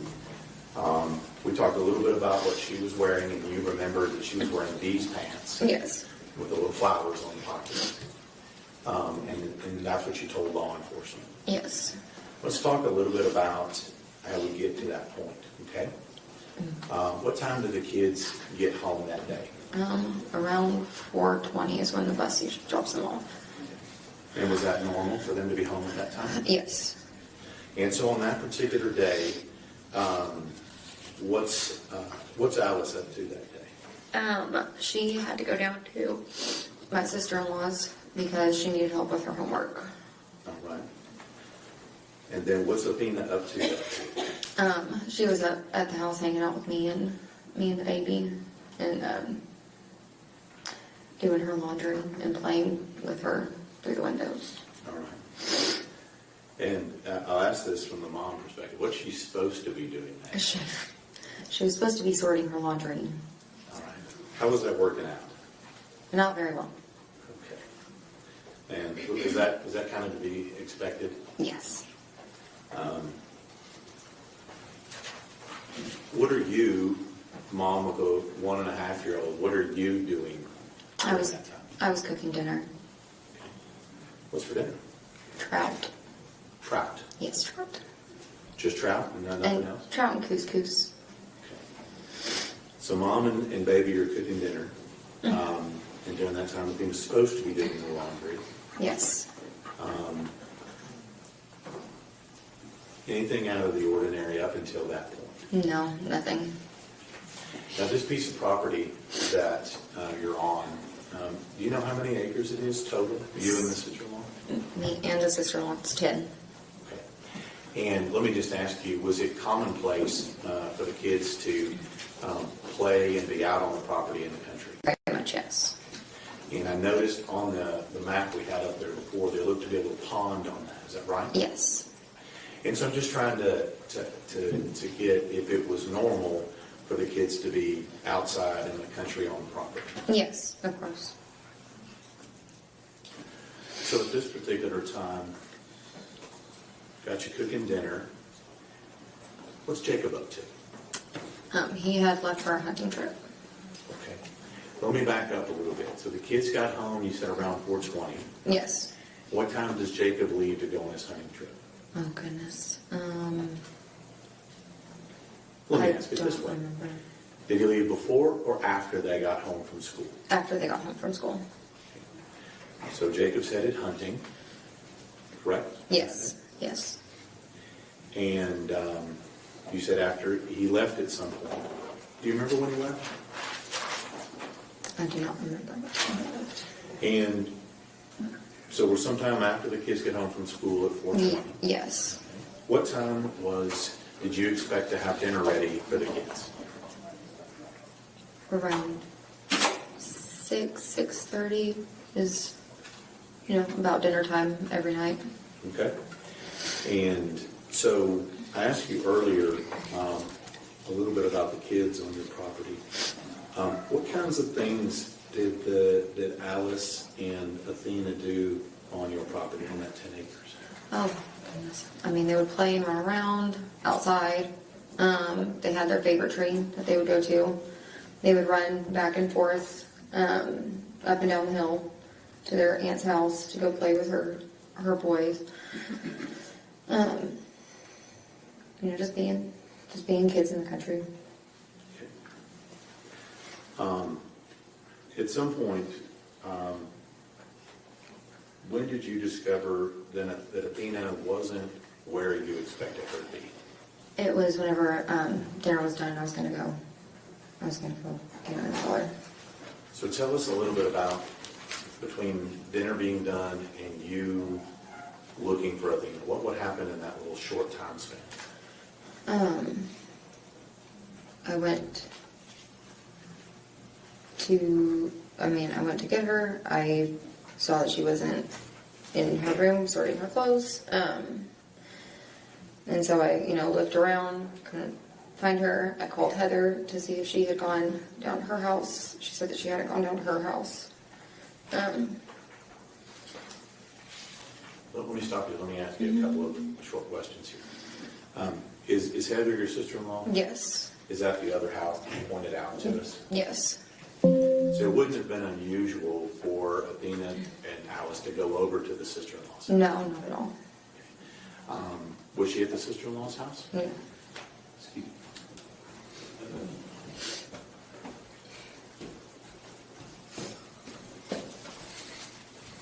It's always technology.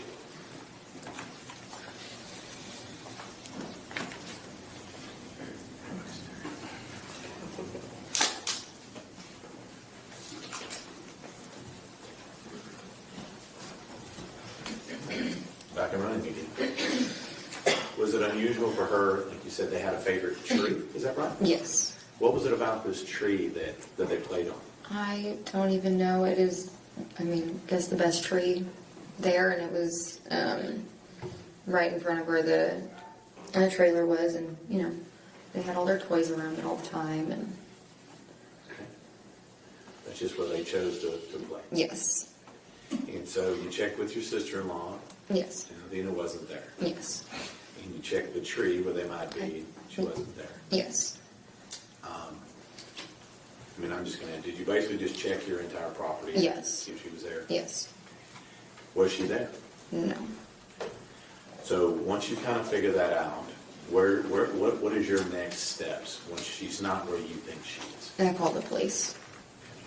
And do you remember what agency came out? I mean, to There, let me ask you. We have multiple agencies in Wise County. We have the sheriff's office, we have police departments, game wardens, people, highway patrol. Okay. Do you remember which of those agencies came out and talked to you? the police department, I believe. Okay. And at this time, when they get there on property, what are you and the family doing at that time? Looking. When you say looking, are you just like looking places or whatever? No, we are everywhere, all over the property, looking for her. Okay. And at this point in time, right then, when you're just looking for, and the police arrive, what are you kind of thinking is going on right at that time? I thought maybe she was just hiding somewhere, Okay. Just being playing hide and seek. Mm-hmm. Okay. We heard from Ms. Thompson how she was a little. Objection, Your Honor, to informing the witness what another witness may have said. Suspended. What kind of kid was Athena on your property out there in Cottondale?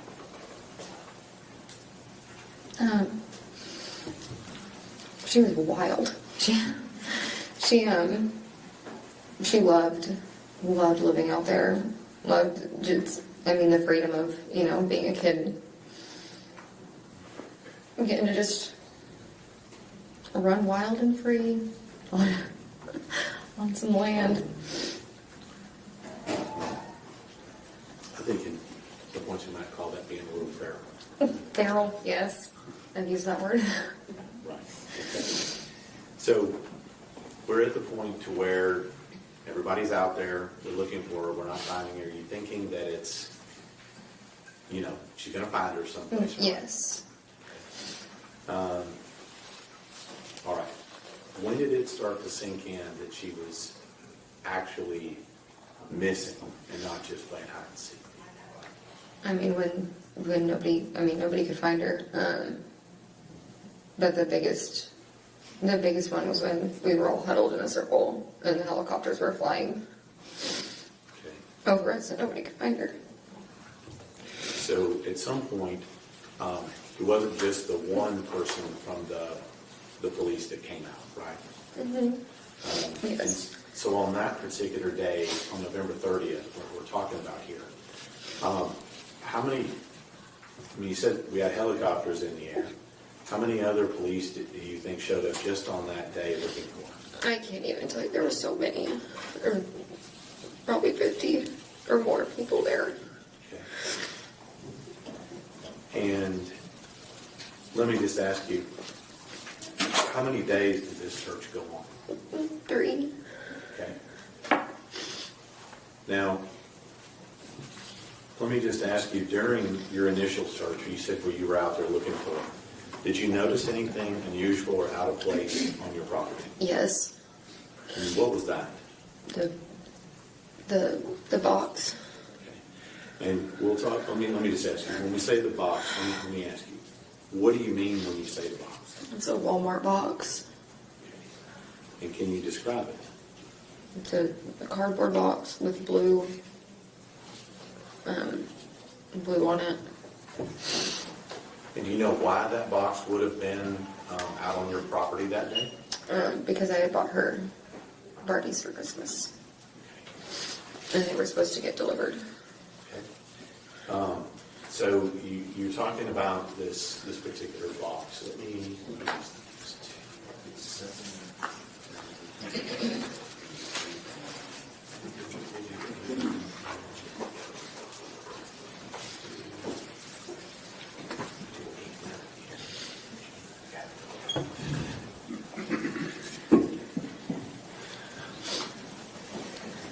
Actually, I'm going to show you States Exhibits 8, 9, and 10. Let me ask you about.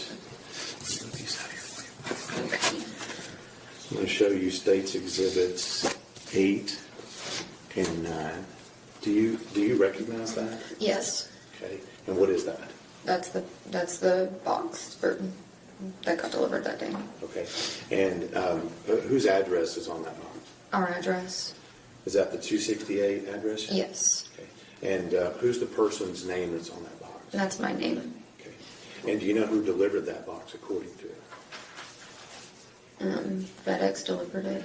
Okay. And so this box, as you see it in these two pictures, is that what it looked like on the day that you saw it at your house? Yes. Okay. And is that what it looked like when you spotted it when you were out searching? Yes. Let me show you States Exhibit 10. Do you recognize this picture and this what's in it? Yes. Okay. Can you tell us what's in this picture in States 10? That's the front of where the trailer was. Okay. And we talked about this trailer. Was this someplace that y'all were inhabiting, or what was the status? No, we were not living in it. All right. So this was an abandoned. Yes, abandoned trailer. Okay. That was just on the property. Yes. Okay. Let me ask you a little bit. We talked about some of the roads. Do you recognize the road and driveway in this particular case? Yes. These back here. Judge, we'd ask to admit States 8, 9, and 10. No objection. States Exhibits 8, 9, and 10 are admitted. Can you give me 8? I'm sorry, yes. Sure.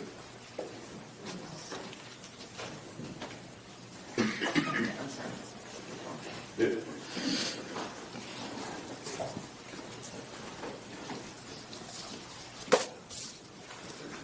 See what the numbers are on. Ask you about those. Okay. Okay. Okay.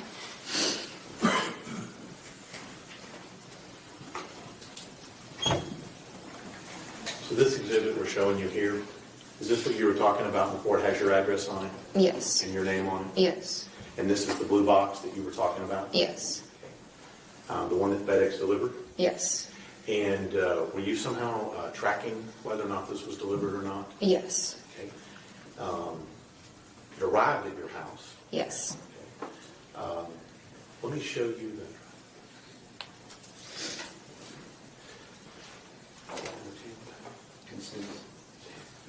Yeah. I'm going to show you States 10.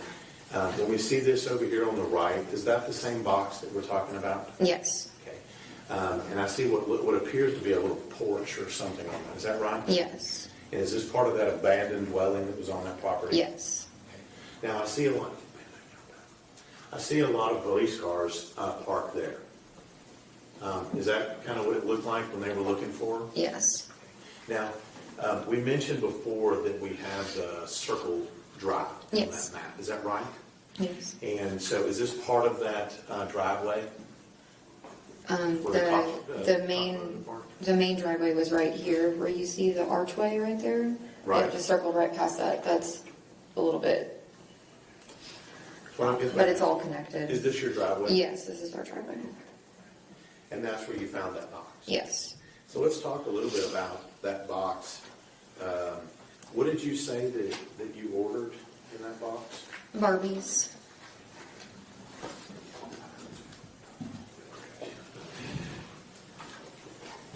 Let me show you State's Exhibit 7.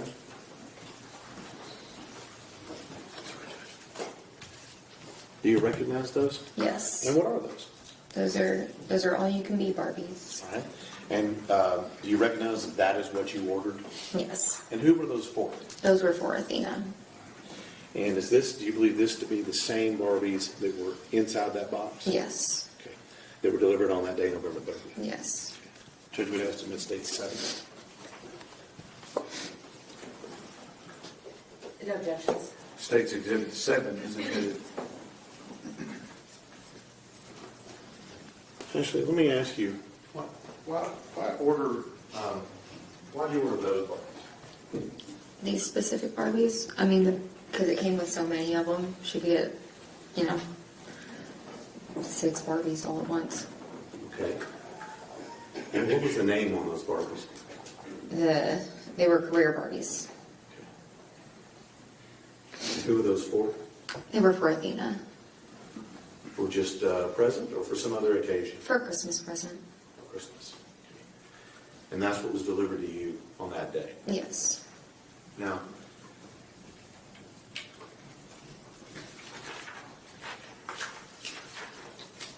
some folks have a regular driver that they may recognize that delivers UPS, FedEx, Amazon. Okay?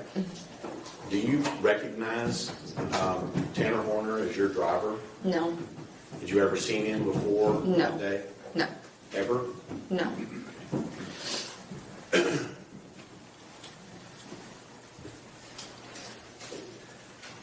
Now, Athena went missing on a Wednesday. What day was it of the week when they found her? It was Friday. And at some point, I'm assuming you were informed that she was deceased. Is that right? Yes. Who informed you?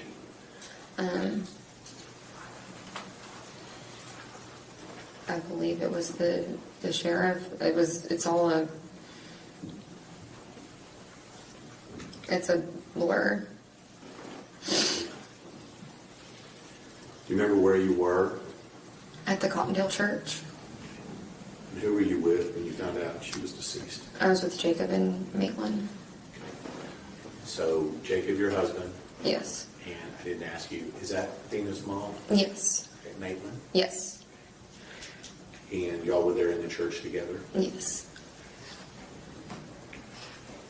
Let me ask you a little bit about Athena on that particular day. You had seen her for an hour or so before she went missing, right? Yes. Okay. At any point in time, did she have any injuries on her whatsoever? No. Okay. Did she have any bruises on her face? No. Did she have any bruises you were aware of on her body? No. Did she have any unusual markings, scratches, or anything else on her body? No. So the last time you saw her, would that be what she looked like in the picture we showed you earlier? Yes.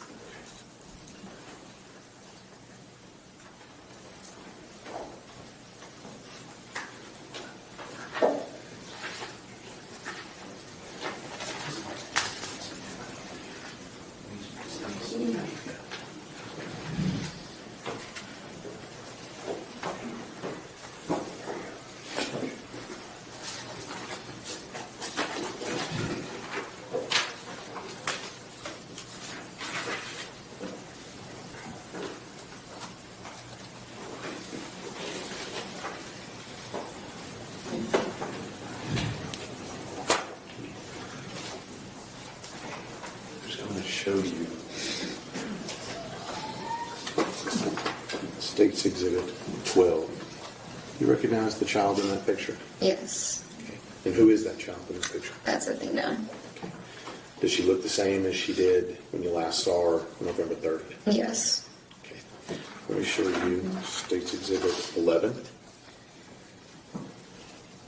Do you recognize, let me ask you first, do you recognize the background and the location where that's taken? Yes. And where is that?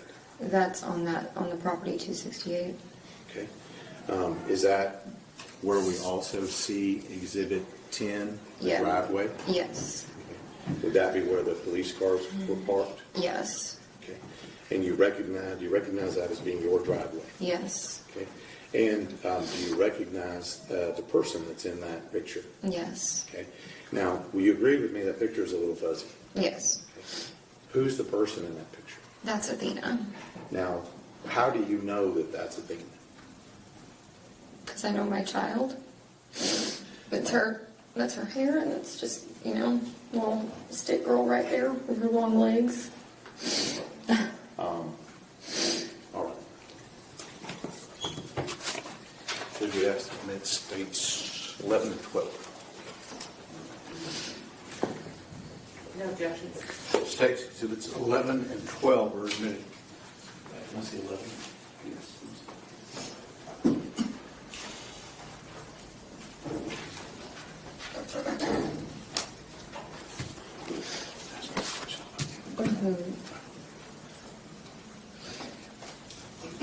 This is on your property? Yes. Notice, what does that appear to be on the other side of Athena in this picture? The driveway and a water hose. And when we talk about this, we saw a picture of where that box was. Yes. Is that box close or far away from where this picture is taken? It's pretty close. Okay. All right.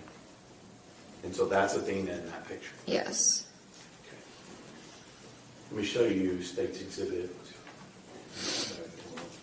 12. Yes.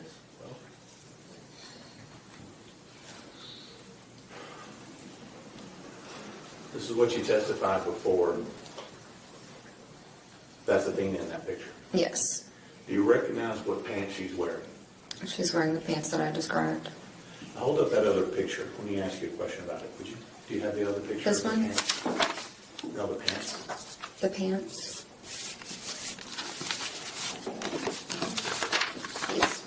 There we go. State's Exhibit number 6.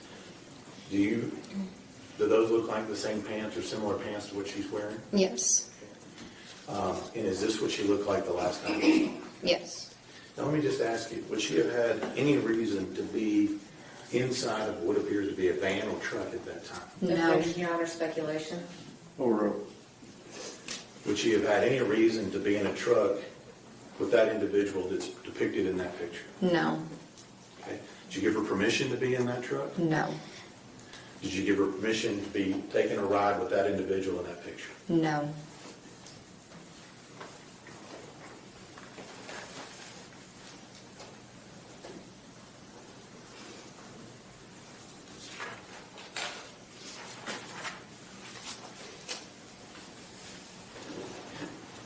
So we find her, you get told on that Friday that she's deceased. Yes. What's your reaction when you find out that Athena's no longer with us? I lost it.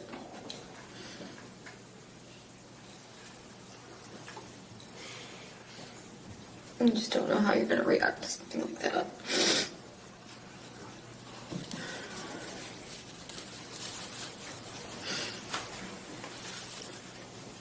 Since that time, how has this affected you since that time? I mean, a lot. It's affected me. It's affected my marriage. It affected my children. Let's talk about that. You still married to Jacob? No. You think Athena being kidnapped and murdered played a role in that? Yes. You said it affected your children. Mm-hmm. Let's talk about Alice. Okay. How did Athena going missing affect Alice? I mean, she lost her sister in the most horrific way. Even if a delivery driver just drives down the driveway, and she's outside, she runs and hides. It's affected her school. It's affected her friends. It's affected just her in general.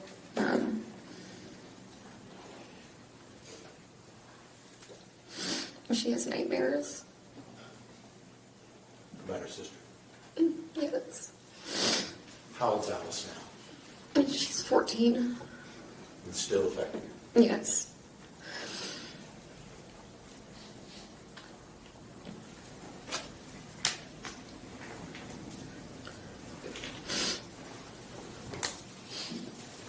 When was Athena's funeral? December 6th. 8th. That whole time frame is. I've tried to just not think about anything like that. You can think about it. I try not to. Let's talk about you. How's this affected you as a person?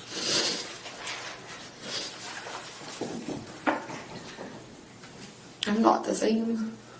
I don't trust anybody. You can't. You're just not okay after something like that. Even my 5-year-old says stuff. Still scared? Yes. That's what you're. Cross-examination. Yes, Your Honor, know you heard from her? Yes.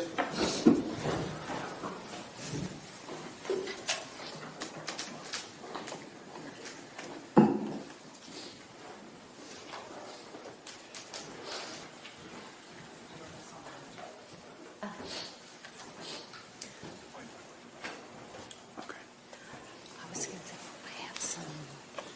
I have some exhibits that we had a printing snafu, and all I have are the black and whites.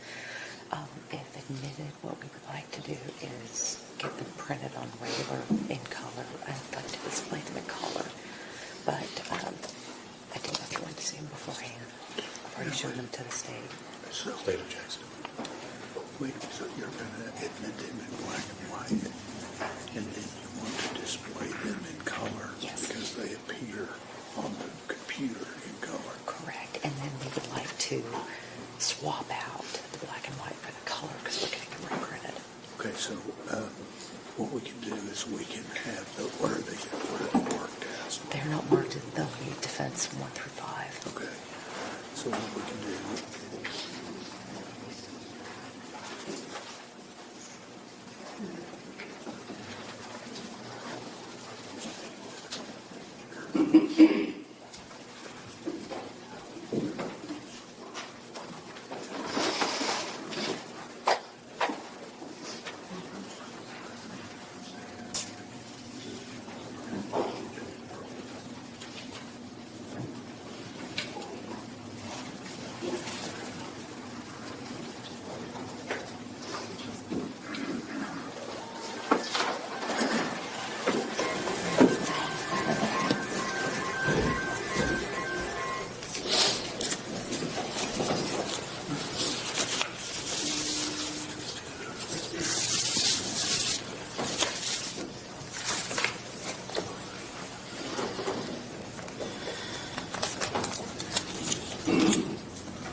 Yes, ma'am.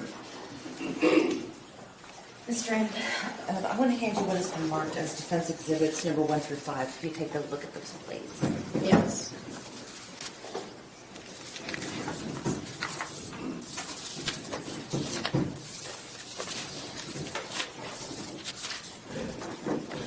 And do you recognize defense exhibits number 1 through 5? Yes. And what do you recognize them to be?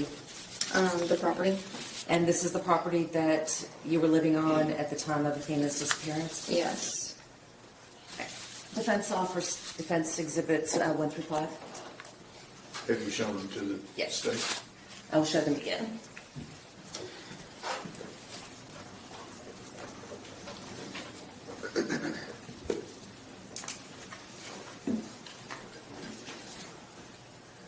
The objection is not relevant, Your Honor. Okay. The objection is overruled and defense exhibits 1 through 5 are admitted. And Your Honor, for the purposes of the record, we had a printing issue, so the defense exhibits number 1 through 5 that I've shown Ms. Strand and that she has identified are in black and white. However, we do have the originals in color that we would like to publish to the jury. That's fine. When you get ready to substitute, we can make sure the record is clear as to the new exhibits.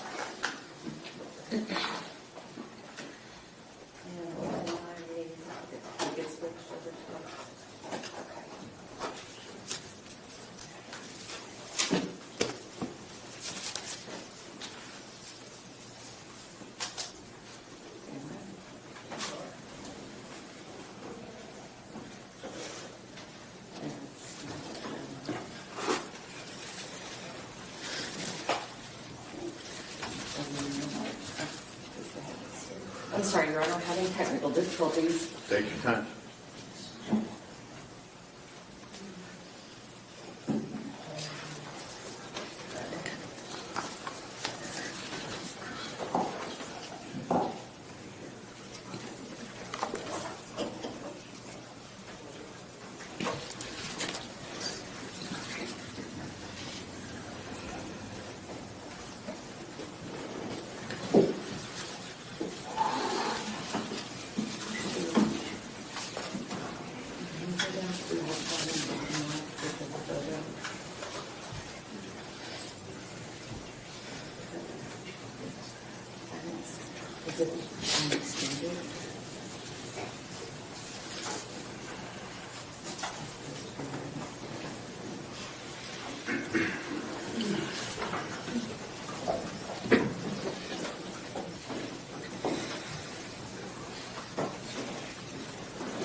Mr. Goebel, I think the power cord may have come loose just to be on the safe side.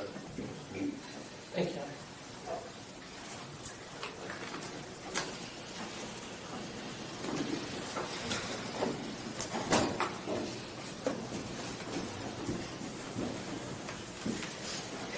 Ms. Strand, what do you recognize Defense Exhibit 1 to be? That's the abandoned trailer. In this photo, on the right-hand side, about halfway down, is that where the box was left? Yes. And on Defense Exhibit number 2, what is this? That is also the abandoned trailer. And this is, were people living in the trailer at the time? No. Where were they living? There's a house in the back that we were living in. Is that the house that y'all were renovating? Yes. Defense Exhibit number 3, what is that? The dog pen in the pool, Okay.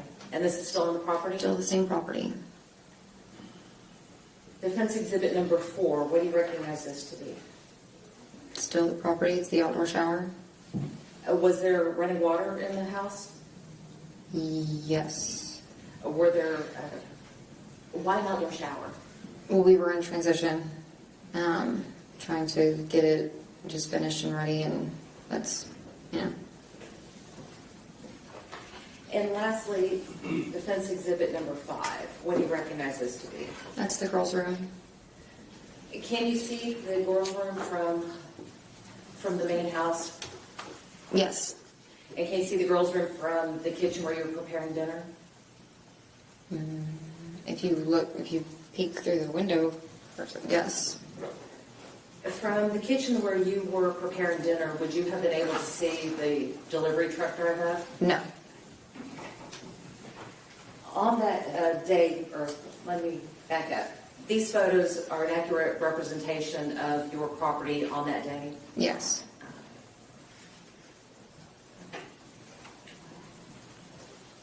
I have nothing further, Your Honor. Redirect. None further, Your Honor. May this witness be excused subject to any potential recall? Yes, Your Honor. Yes, Your Honor. Thank you, ma'am. You may step down.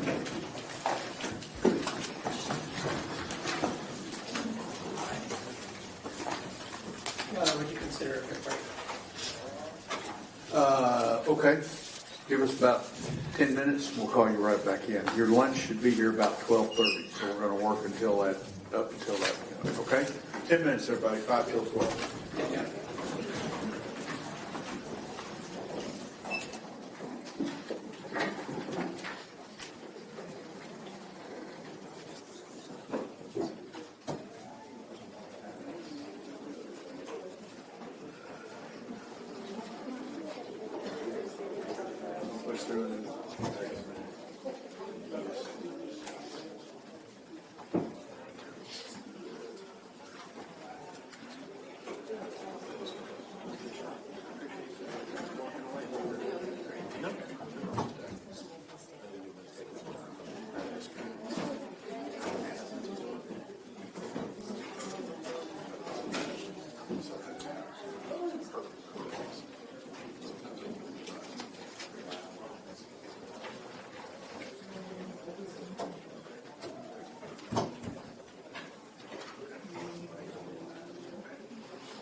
Should have one more coming across the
Yes. Sorry,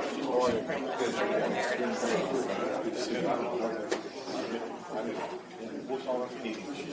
All right.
They didn't know about it either.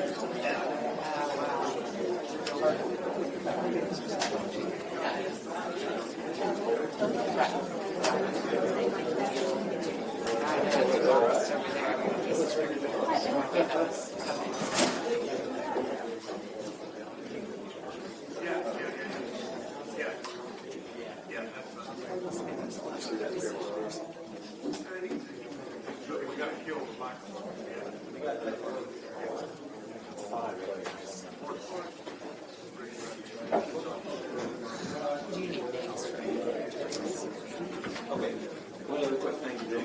Whenever, like right now, turn the camera away, whenever my jury's coming in and out. All right, have order, please. Everyone may be seated. A white on this side of the room. I got it. Yeah.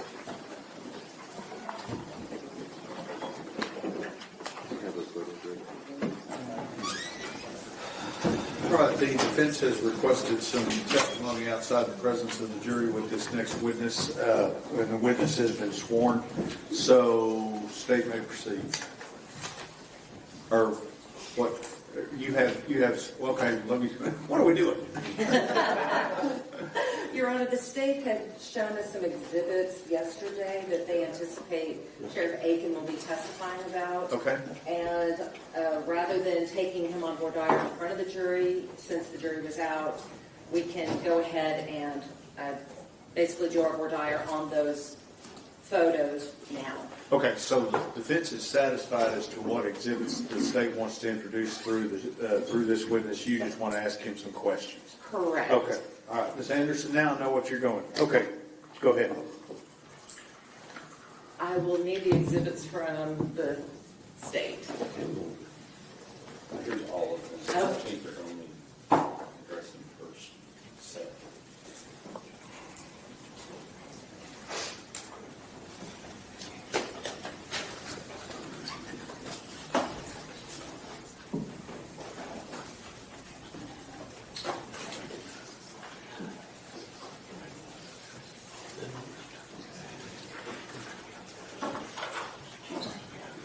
I'm sorry. Oh, but y'all might need to change it for me, sir. I don't need it for this purpose, but the state may need it for their direction. Okay, but we need to take this one down. Jennifer, so witness. Yes, ma'am, absolutely. And we don't need the lights off, it's just, okay, perfect. Sheriff Aken, how are you doing? I'm doing well, thank you.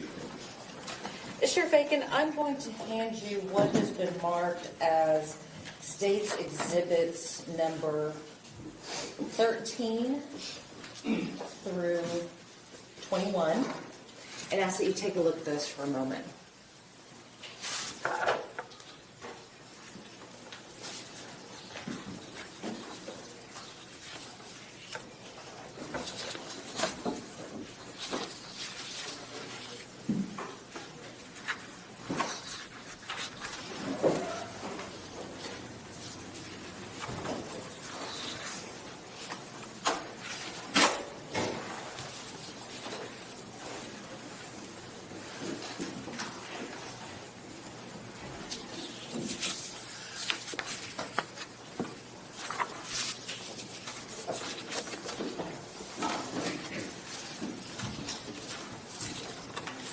Yes, ma'am. Thank you.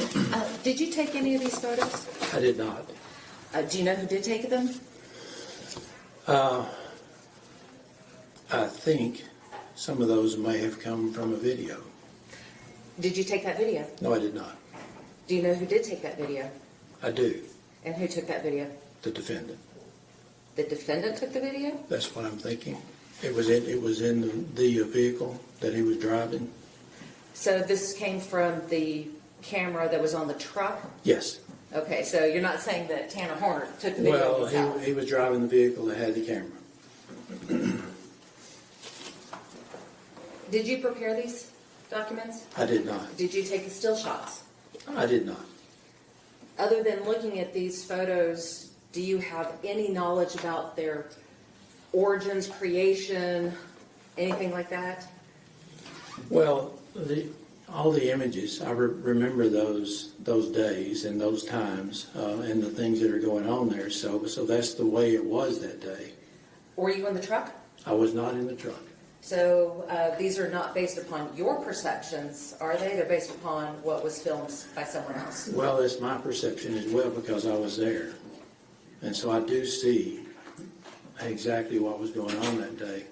So I recognize the accuracy of those images. Okay, so who is that in State's Oh exhibit my number goodness, 21? I can't tell who that is. I think I know.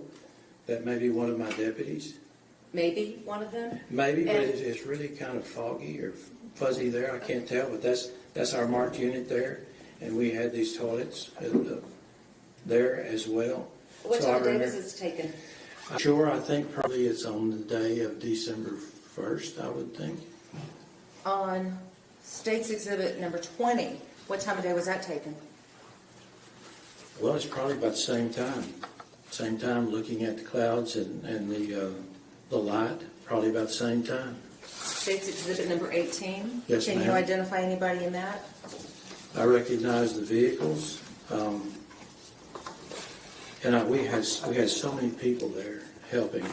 So I recognize those vehicles and how difficult it was to get up and down that road because of all the people who were coming there to help.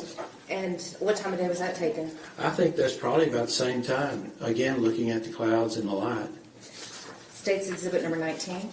Do you recognize anybody in that? And can you identify the people? Well, there is an entrance there to Athena's house, and those are some volunteers who had come to help. And I really can't tell at that distance exactly who they are, but there are people who came to help.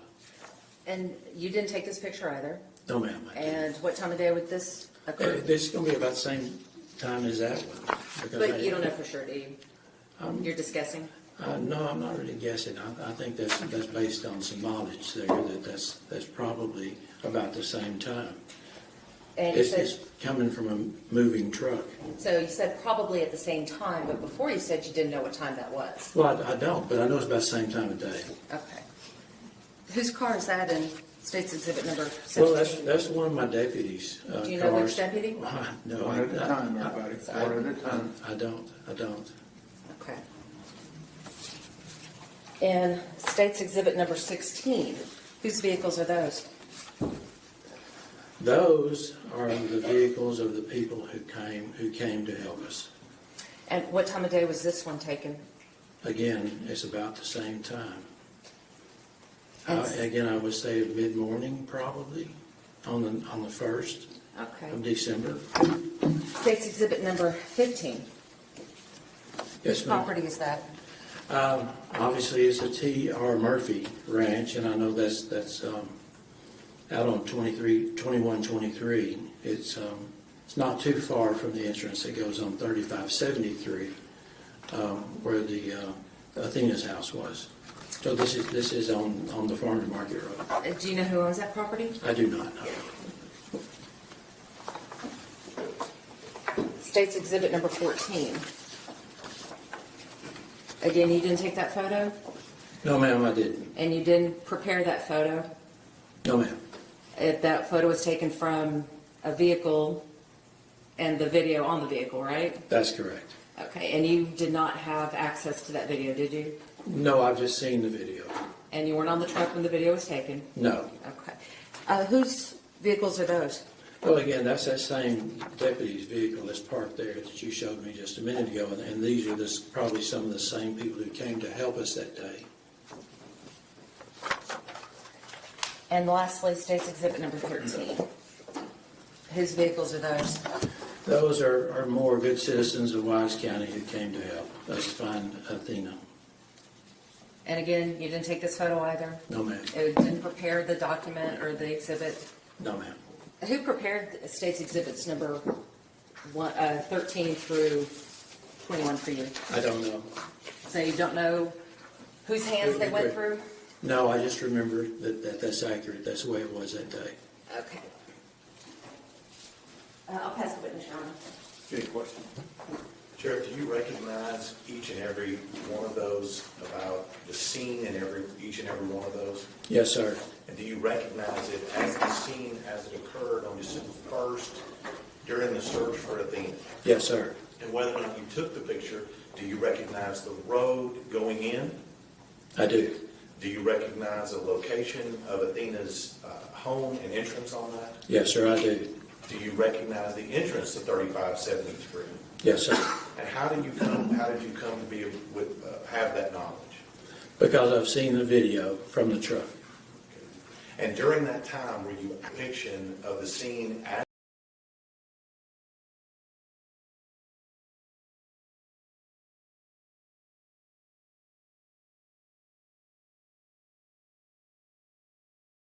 it occurred on December 1st, 2022, when you were out there? Yes, sir. So regardless whoever took these, you can testify that that was the scene at that time on that day. Yes, sir.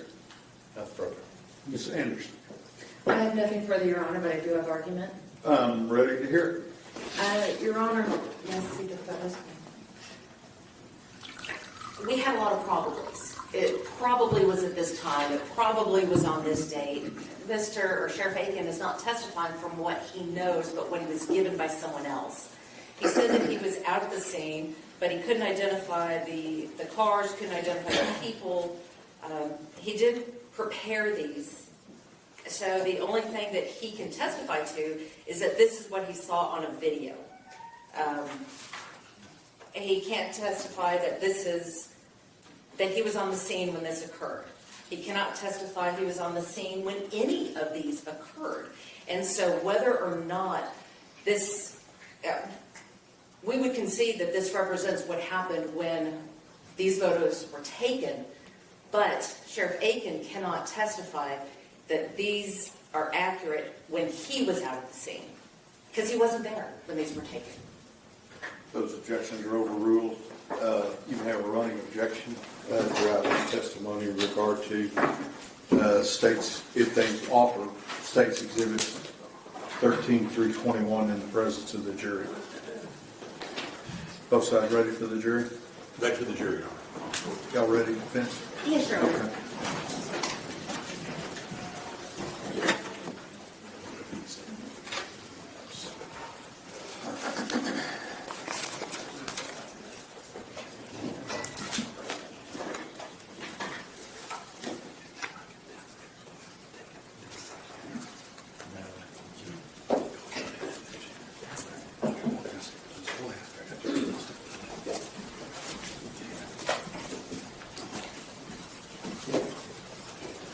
Okay.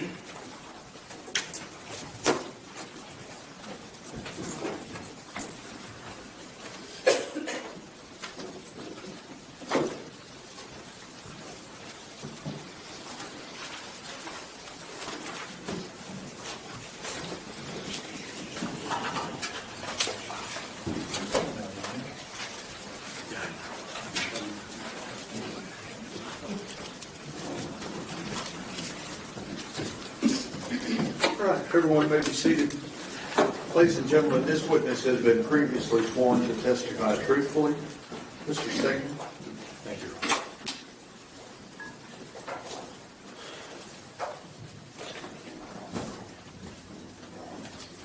Sir, would you state your name for the jury, please? Blaine Aken. And when were you the sheriff of Wise County? I was sheriff in Wise County from 2016 through December 31st, 2024 at 4:30 p.m. Sheriff, could you check, see if that microphone's turned on for me, please? Here, let me see. Pull it out.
Everybody's having problems.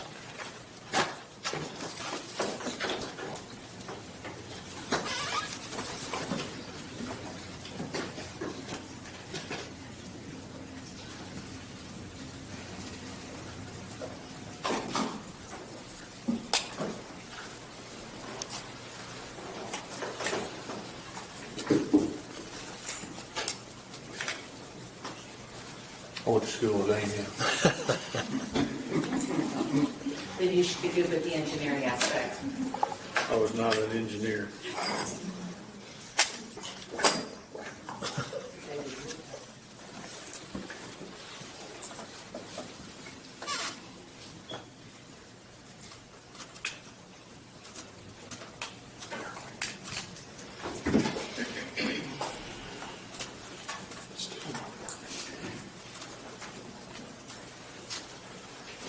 you're going to have to speak up. Yes, sir.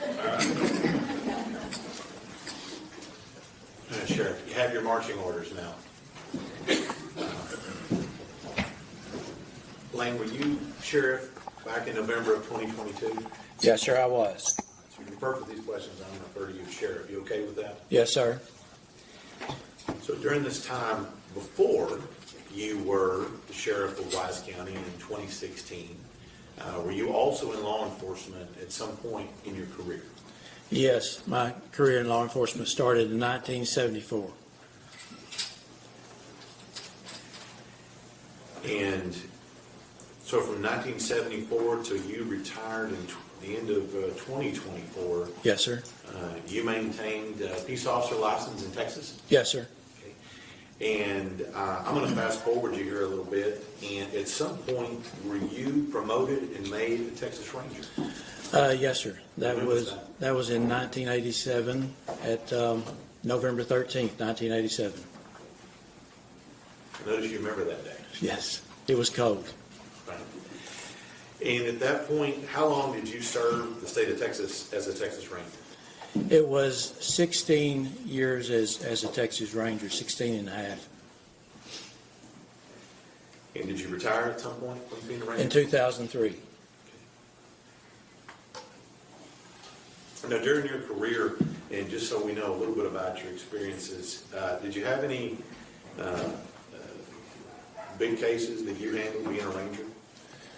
Yes, sir, there were several. Okay. And if I remember correctly, were you not at the Branch Davidian compound in Waco, Objection, Your Texas? Honor, relevance. Sustain. Hang on just a minute, we got the microphone working. Excuse me, sir.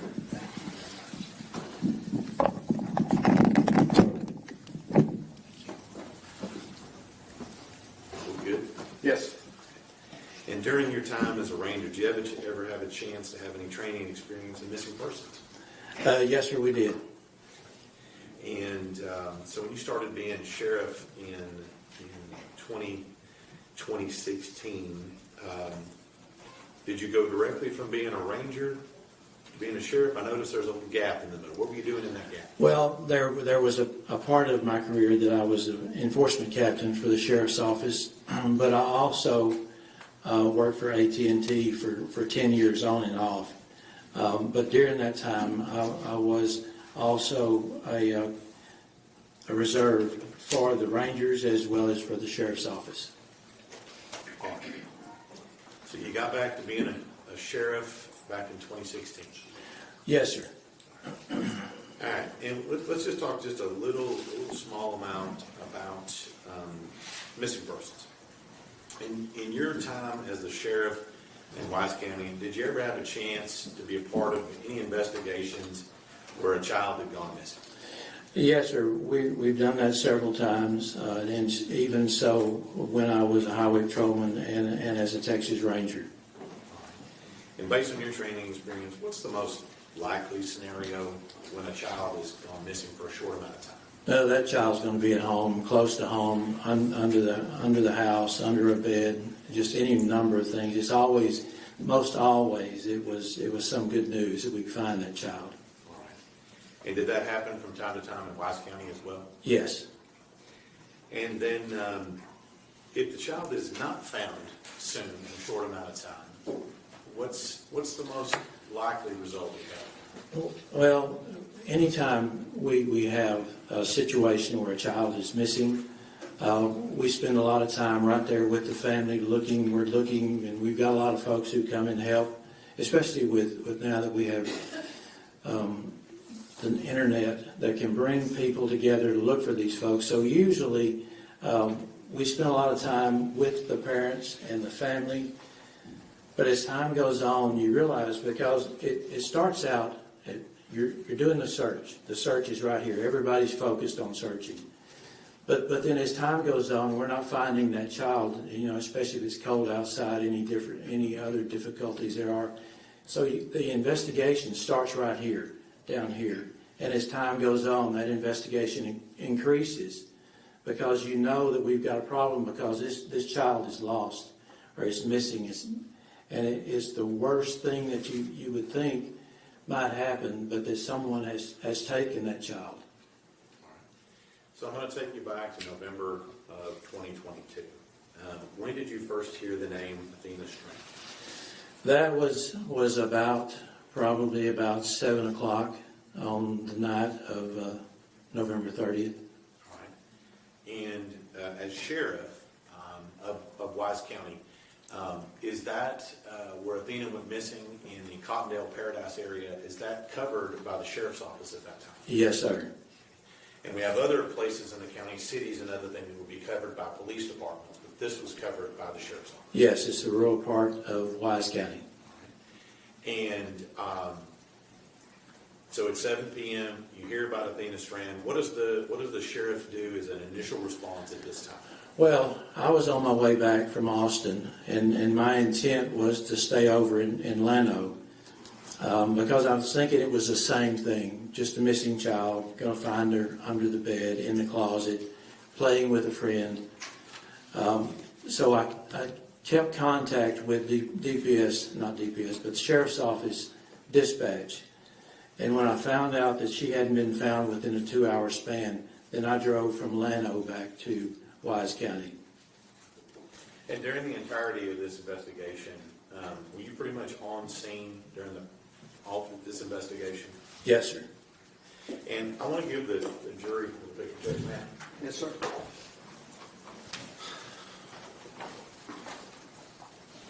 I'm going to show you some maps here, States Exhibits 23, 24, 25, 26, and 27. Yes, sir. You recognize those?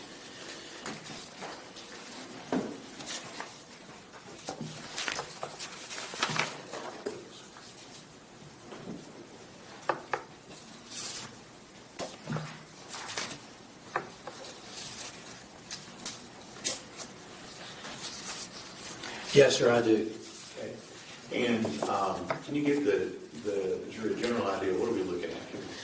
These are the photographs regarding the mapping and the roadways right close to 3573 in that area of Cottondale.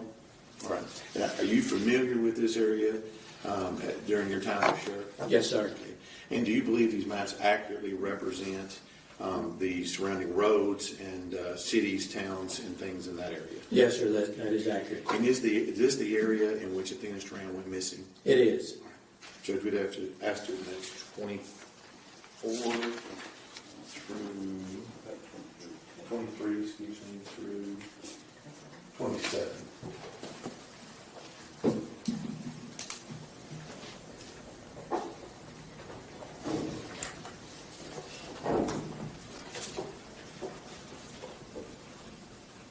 No objection. States Exhibits 23 through 27 are admitted.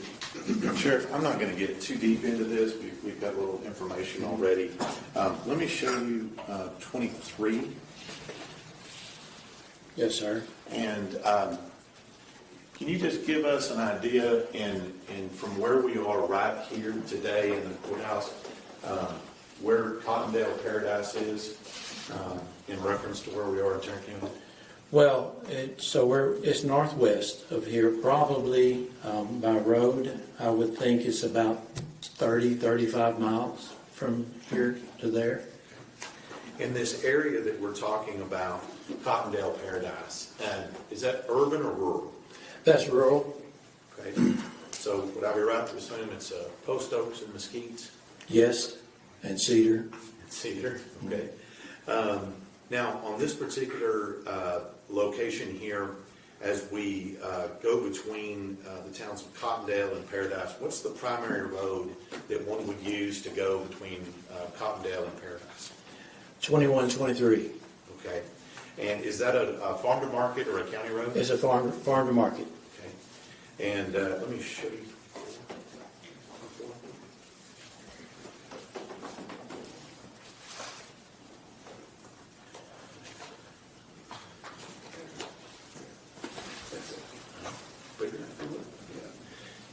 Do you see that road on this map here, Sheriff?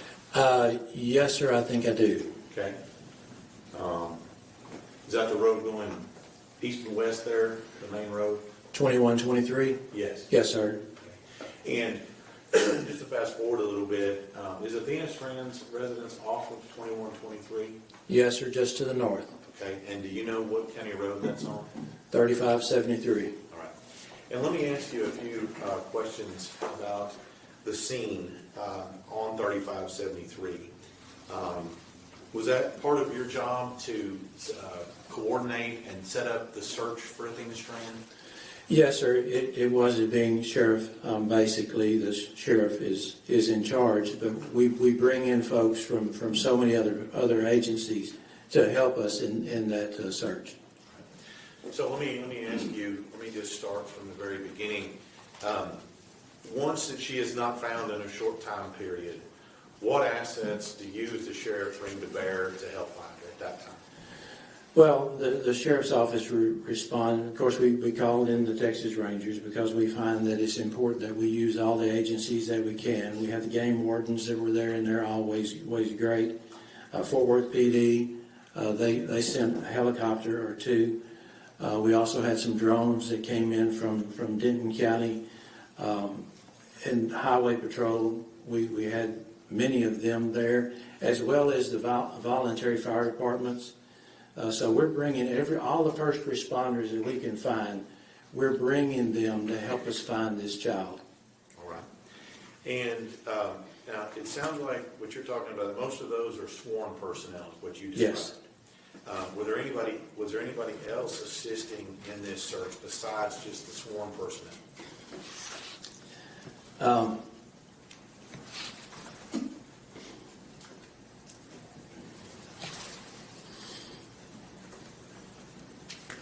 I'll never forget the morning of December 1st. Citizens came from all parts of Wise County to help us find that child. And we put them to work with our deputies, with our investigators, with the game wardens. It was shoulder to shoulder. We had what we estimated was about 300 citizens. And they brought their four-wheelers. Some brought horses. Some brought dogs. It was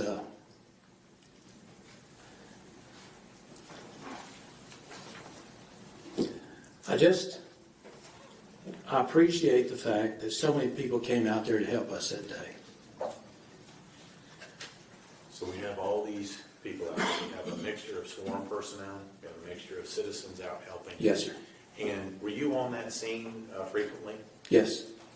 And on that particular scene, where was kind of the gathering area for that on that scene? At first, it was right at the gate for Athena's house where she was living.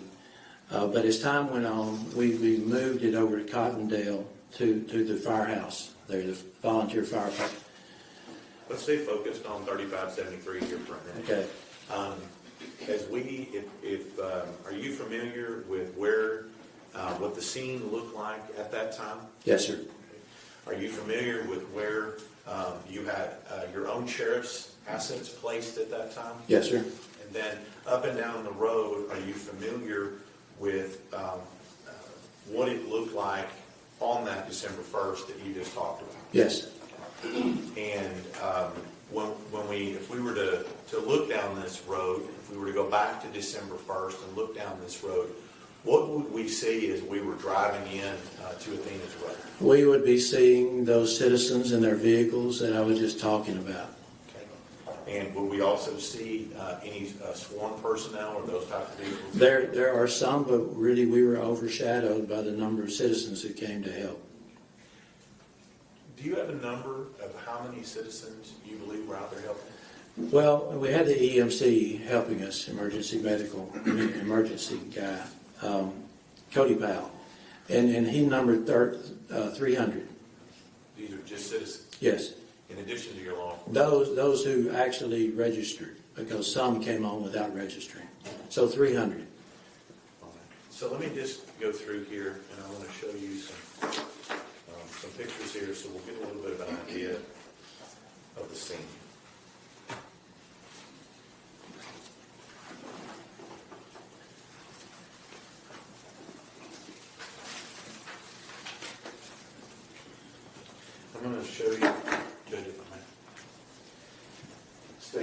13 through 21. I think you've looked at these before, but can you give us an idea of generally what we're seeing in those pictures?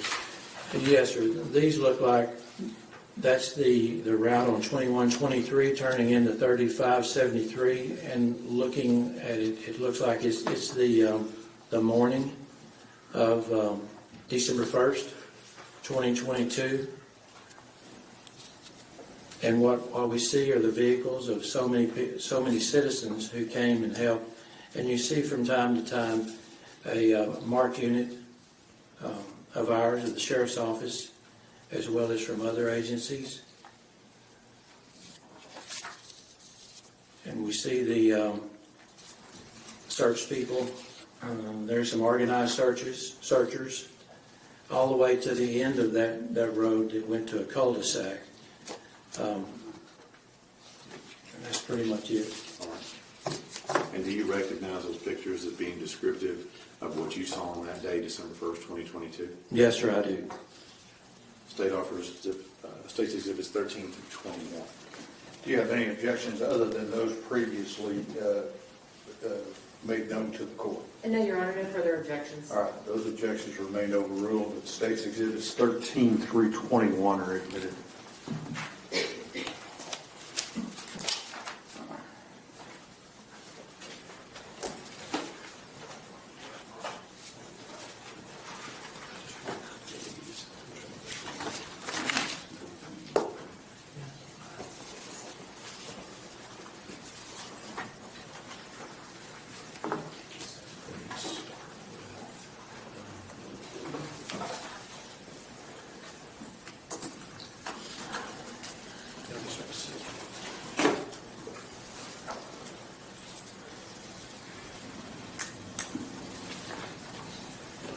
Sheriff, I'm just going to, you said there were some things about marked units. Yes. Is that what we see here in State 17? Yes, that's the unit of one of our Wise County deputies. Okay. And is that the entrance to 3573? Yes, sir, from 2123. Let me show you 18 and 19. Let me just stop you right there. Do you recognize this as what you were talking about earlier? Yes, that's the entrance to the Strand home, and that's where we kind of set up our command post. And is that what you were describing to me as the people out there helping? Yes. And are these the vehicles that you're talking about here as well? Yes, sir, they are.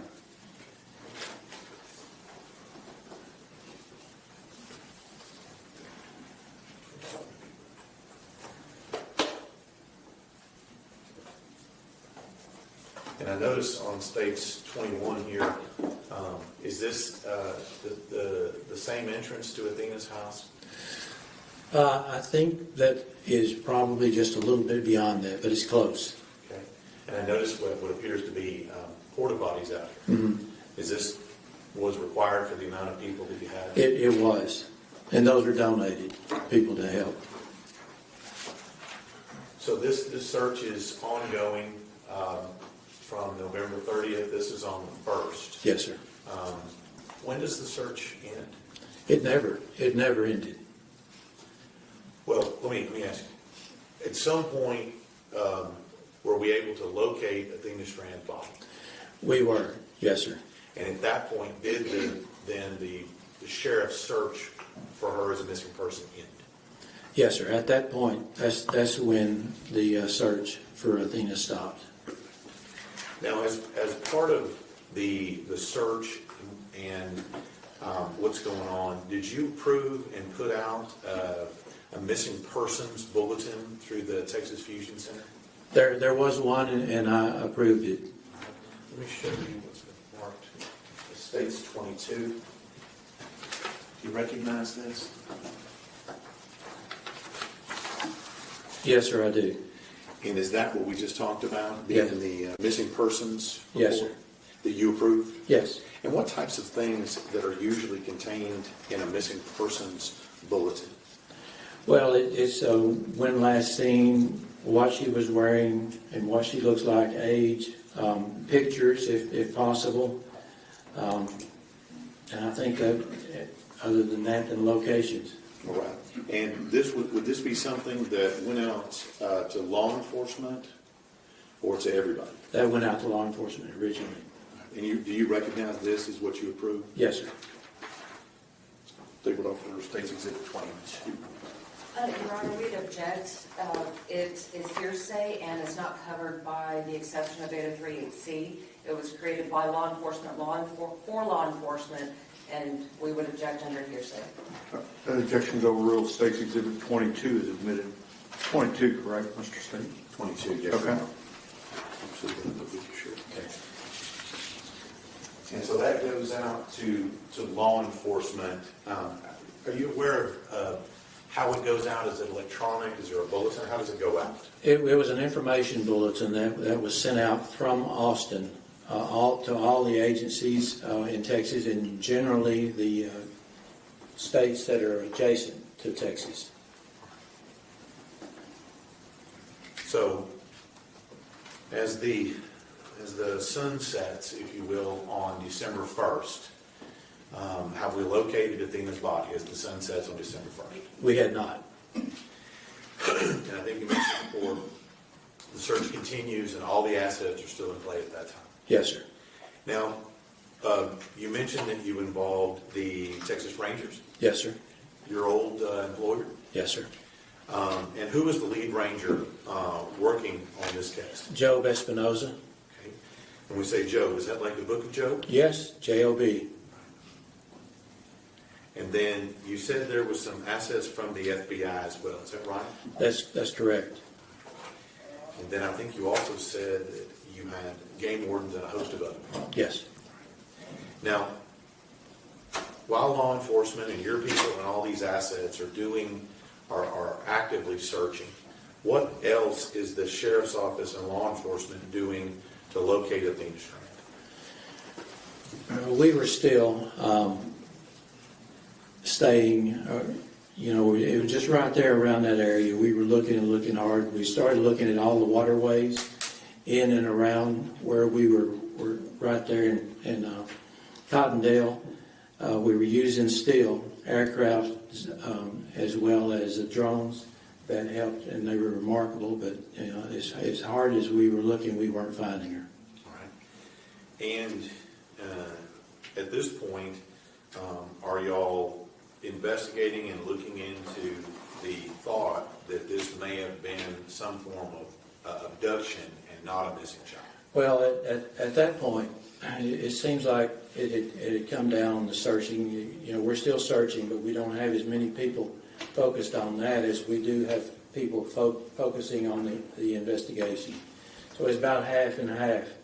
And as time goes on, the investigation scale goes higher. Right. So at some point, it transitions to a criminal investigation versus a missing person. Yes, sir. Okay.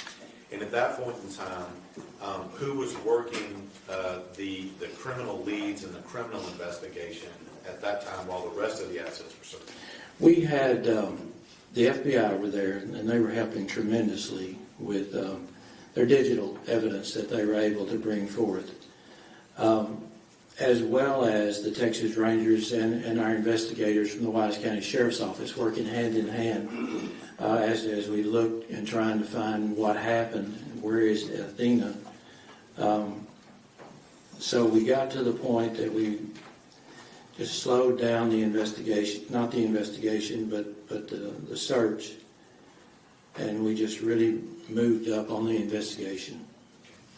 And what kinds of things are you looking for when you're now transitioning this for potentially a missing person to some form of criminal investigation? Well, an investigation, it takes a while, but we had some information that came in, and it gave us a different direction. And I'll give the credit for the Rangers who recognized that there was a package that was delivered, and that we should be aware that driver pulled in there about the same time that she went missing. All right. And so that's what we would call a different kind of lead, if you will. Yes. And who was primarily working that lead of that investigation? That would have been a couple of my investigators as well as Job, and also the FBI people were involved in that as well. So let's move to, like I said, the sun is set on December 1st. The sun rises on December 2nd. And you mentioned that we located a package that was delivered. Yes. And that the Ranger and FBI are working on that. Yes. So when the sun rises, what is the Sheriff's Office still doing now? We're on day 3 of the search. The investigation is picking up and moving more quickly, trying to find as much information as we can. We set up a new command post at the firefight, the FD, right there in Cottondale. FBI brought in a big truck in their RV, actually. We started looking at things, and we had a meeting on that morning. And that meeting was in the Baptist church there in Cottondale.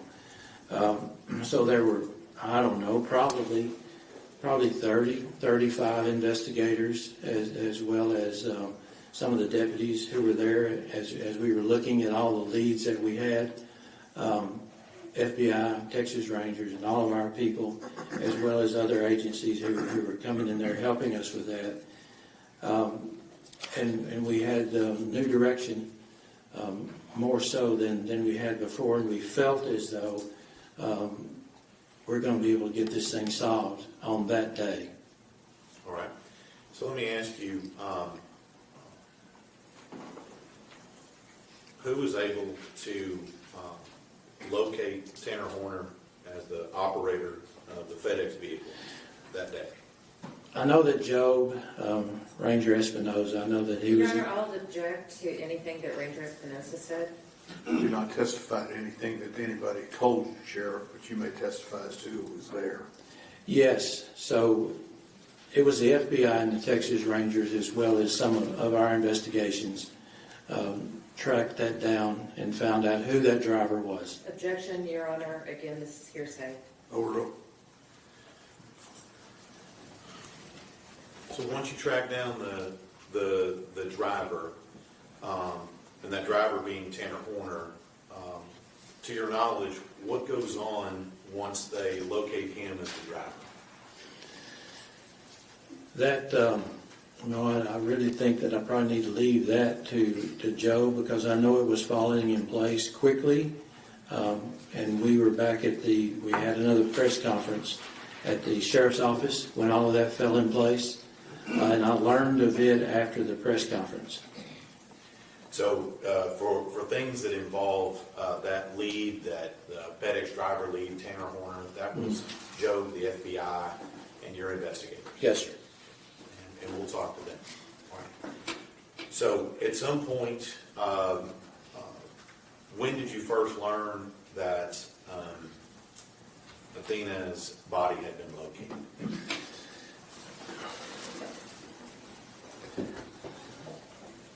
We knew that he had been taken into custody, and we knew that they were moving to try to locate Athena. And I think it was probably right around 7:30 or 8 that night that it was verified. And let me just ask you, where was her body finally located? In the Trinity River, Bobo Crossing. It's right off of FM 51 back to the east, probably about 400 yards off of Farm to Market Road on a county road, next to the bridge there. And about how far from what you referenced in these pictures here that we admitted, is it from Athena's house where she was abducted to Bobo Crossing where she was dumped? When you look at it just as a crow flies, it's about 6 miles. But in driving it, I think it's somewhere around 12 or 13 miles. And she was in the Trinity River? Yes, sir. So at this point in time, we've now located her body in the Trinity River. Do we have some form of CSI or body recovery team going on at that time? Yes, we did. We had CSI from the sheriff's office as well as the FBI working hand in hand. So let's fast forward a little bit. That group gets her body recovered from the water.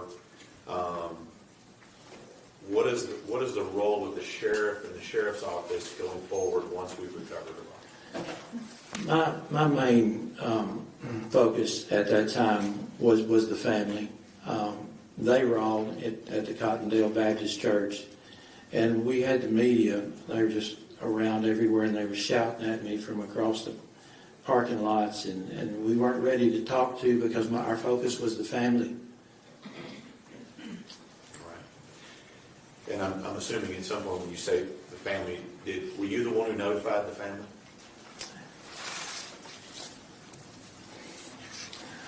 Yes, sir, I was. And that was on Friday afternoon, is that right, Sheriff? It was Friday evening, I think, more so. And, I mean, for those of us who've not done that, what does a sheriff tell a family? Well, something like that happens? So we felt like we knew where she was, but we weren't sure. And so we got the family into that church, and there was a room off to the side away from the assembly hall. And so I went in with them and told them that it's not looking good, but we're not sure. So I asked them to give me about 30 minutes, and I would come back.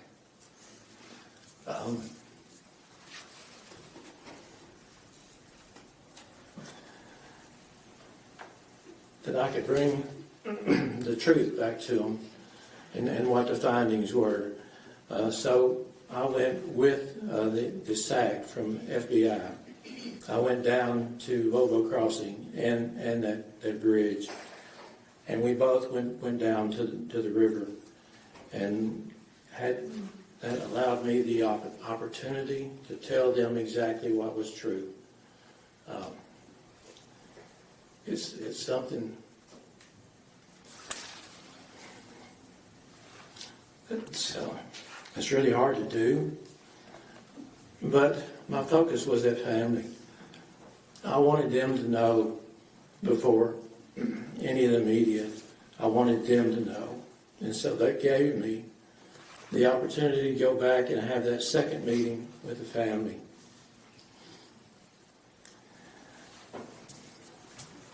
And it was heartbreaking.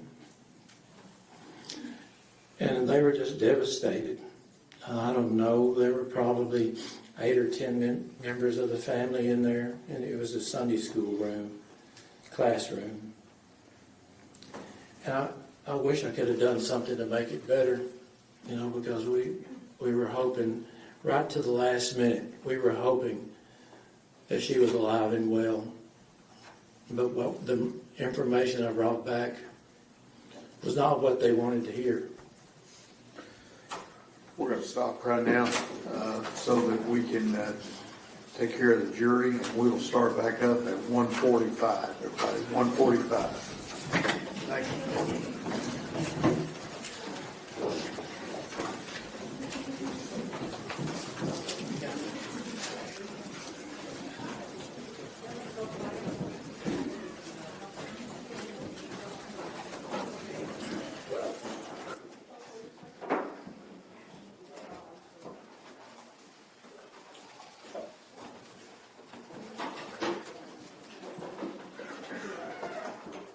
We'll be in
So it depends on which way you want to go. I'll take you to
I always, if I go in yours, I put it back down. I raise it up. Yeah, I don't want to dribble. I understand.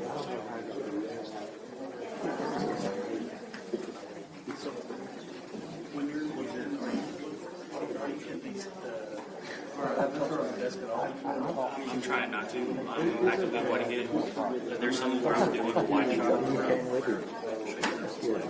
Yeah. I think I can kind of. Where I'm doing that. So you're there, but you can't see it practically.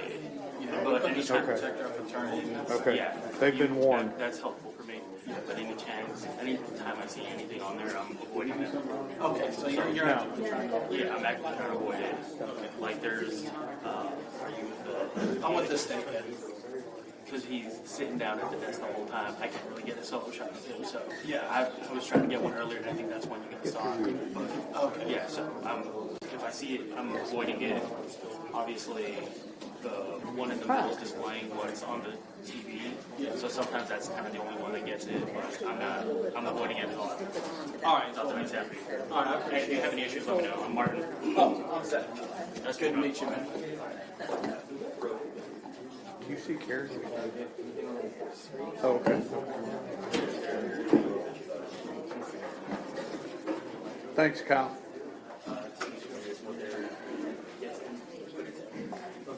The TV.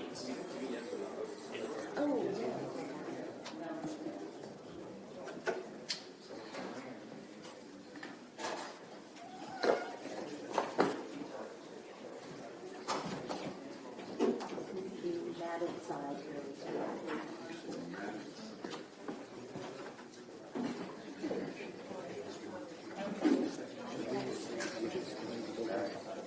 No, face it. Yeah. So shiny side to the screen.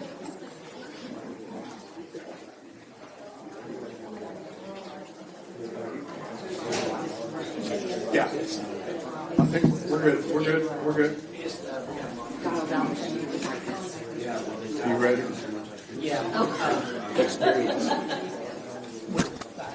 I can appreciate that one. Yeah, I think that's about so. I just wanted to look at Isabel and Patrick. Gotcha. Okay.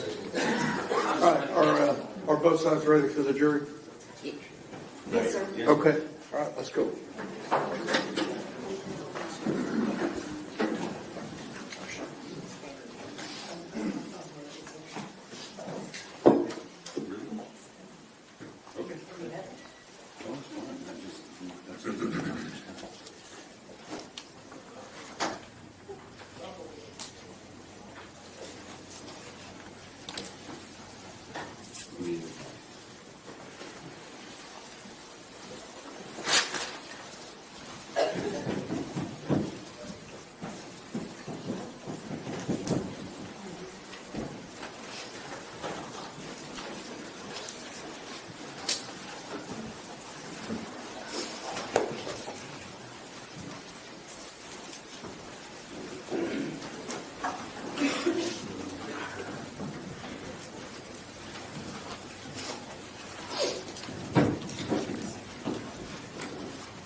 All right, everyone may be seated. Good afternoon. We are ready to proceed. State may proceed. Thank you, Your Honor. Pass the witness. Oh, that's a witness. Ms. Anderson. No questions? May Sheriff Aken be excused. Yes, sir. Any objection from the state? None from the state, Your Honor. Thank you, Sheriff.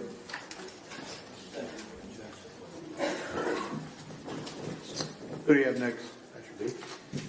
State calls Patrick McGuire. Patrick McGuire.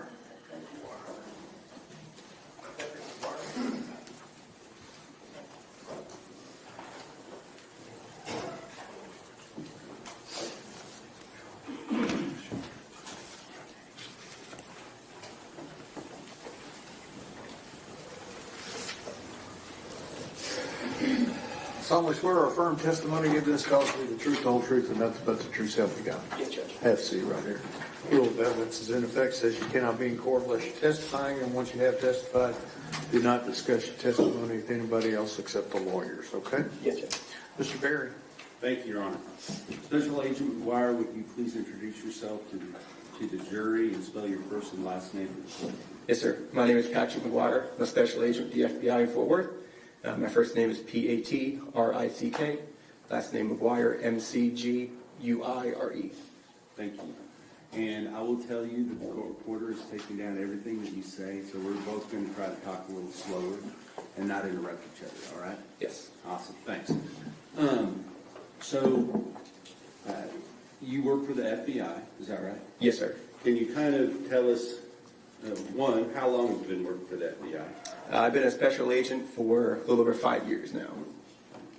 And so if that was 5 years now, 3.5 years ago, you've been about 1.5 years on, is that right? Yes, sir. And what did you have to do? I mean, what kind of education? How did you end up being an FBI agent? Yes, sir. I have my bachelor's degree, and then I was a police officer in the state of Virginia for about 8.5 years before applying for the Bureau. And do they assign you to a specific location? You get to pick where you want to go, or what? You list when you're at Quantico what field office you want to go to, and they assign me to be in the Dallas field office and then the Fort Worth satellite office. So there are actually FBI offices both in Dallas and Fort Worth, correct? Yes, sir. And is the Fort Worth sort of an auxiliary to the Dallas office, is the main office? Yes, sir. Our main hub is Dallas. And particularly with regard to missing persons cases, where is the FBI got some special kind of resources available that maybe local agencies might not?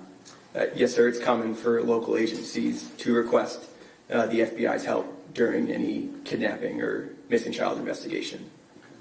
And did you become aware of a missing child investigation that was going on in Wise County back beginning on November 30th and through December 1st, December 2nd of 2022? Yes, sir. And can you kind of just describe for the jury how it was that you became aware of it and what you did as a result? Yes, sir. I was called by another agent who was on scene there was a FedEx package that was delivered to the victim address during the timeline of question, and that other agent basically asked me to follow down that box and figure out who delivered it. Okay. So you're running down a lead, is that right? Yes, sir. Okay. And were you working by yourself or with another agent? How does that work? Yes, sir. I was working with another agent. And what was that person's name? Special Agent Lindsay Hogan. Okay. And what did you do first in order to try to investigate that lead?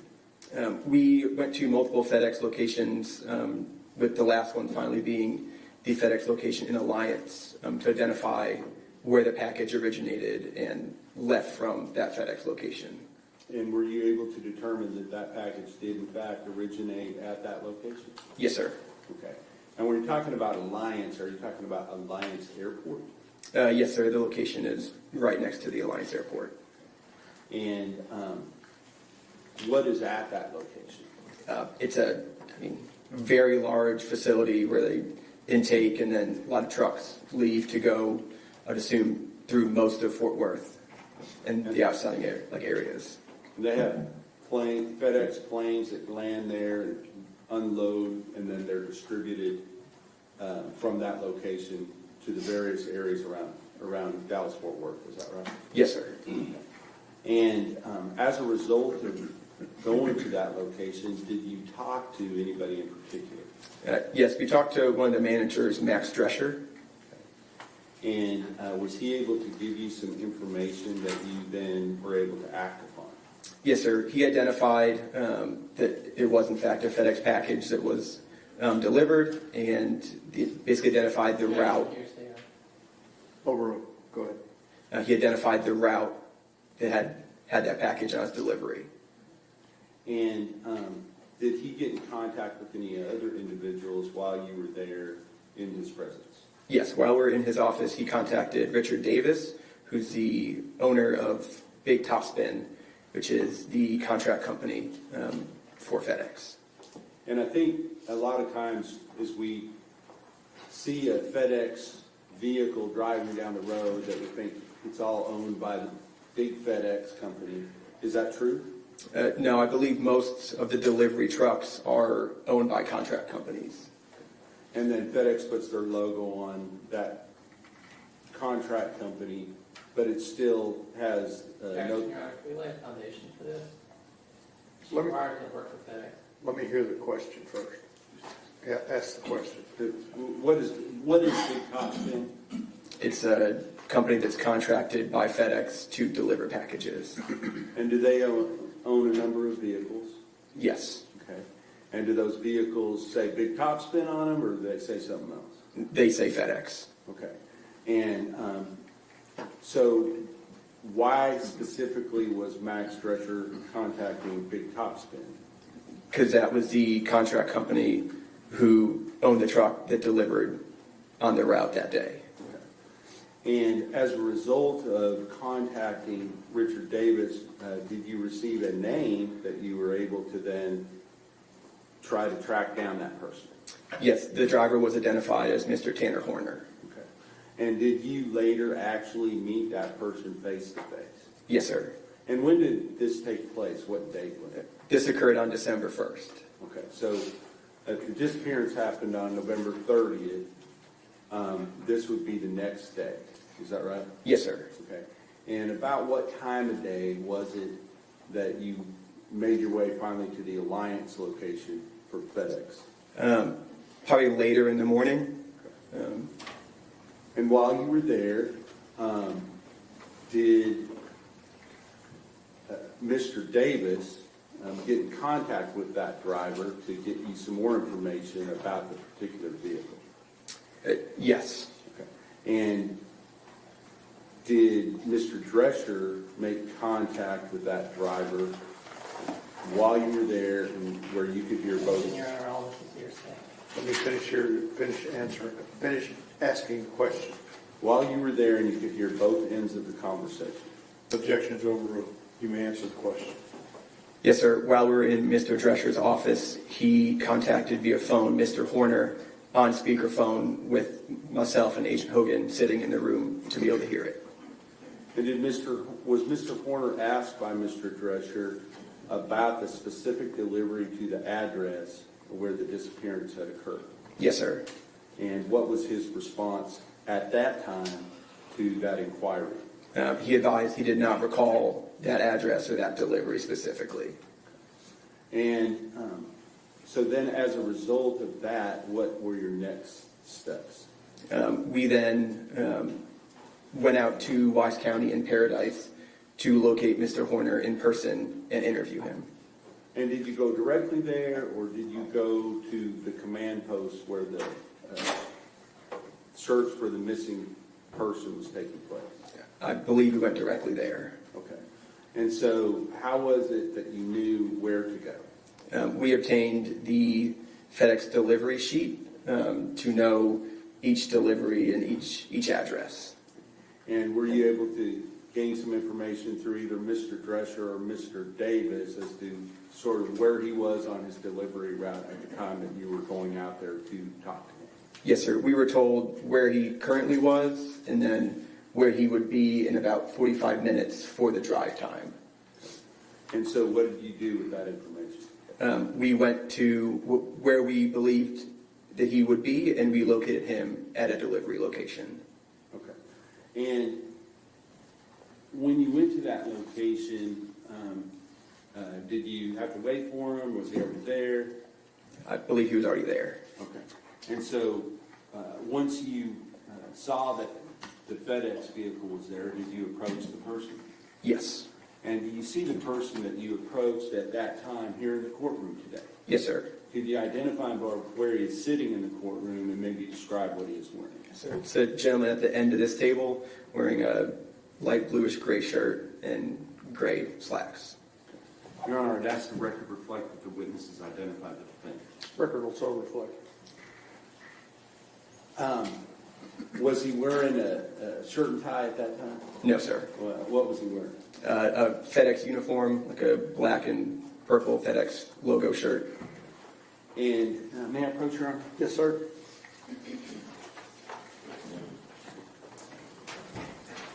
Prior to court today, did you have the opportunity to look at a couple of exhibits?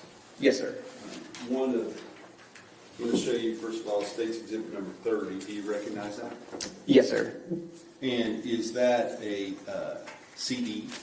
Yes. And did I play you a copy of that at that time that we looked at it earlier? Yes, sir. Okay. And does that fairly and accurately, well, it's actually a DVD, I apologize.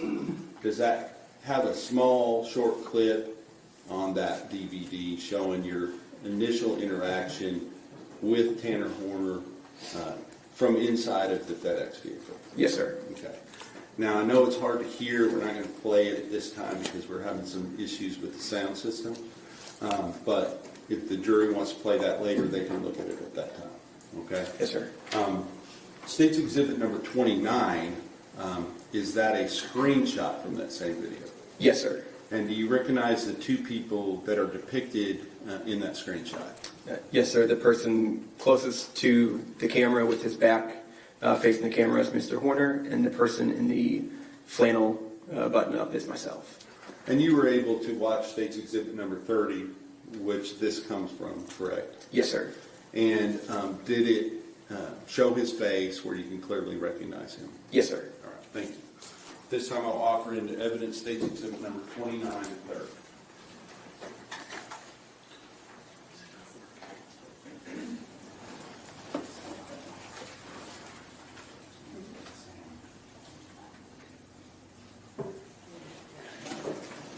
Judge, I have no objection to 29, 430 is playing. We would want to hear that. Okay. Whatever technical All right. issue there is. States 29 and states 30 are admitted, but we will let you review it before it's on 30, before it's exhibited to the jury. May I publish 29? Yes, sir. Thank you.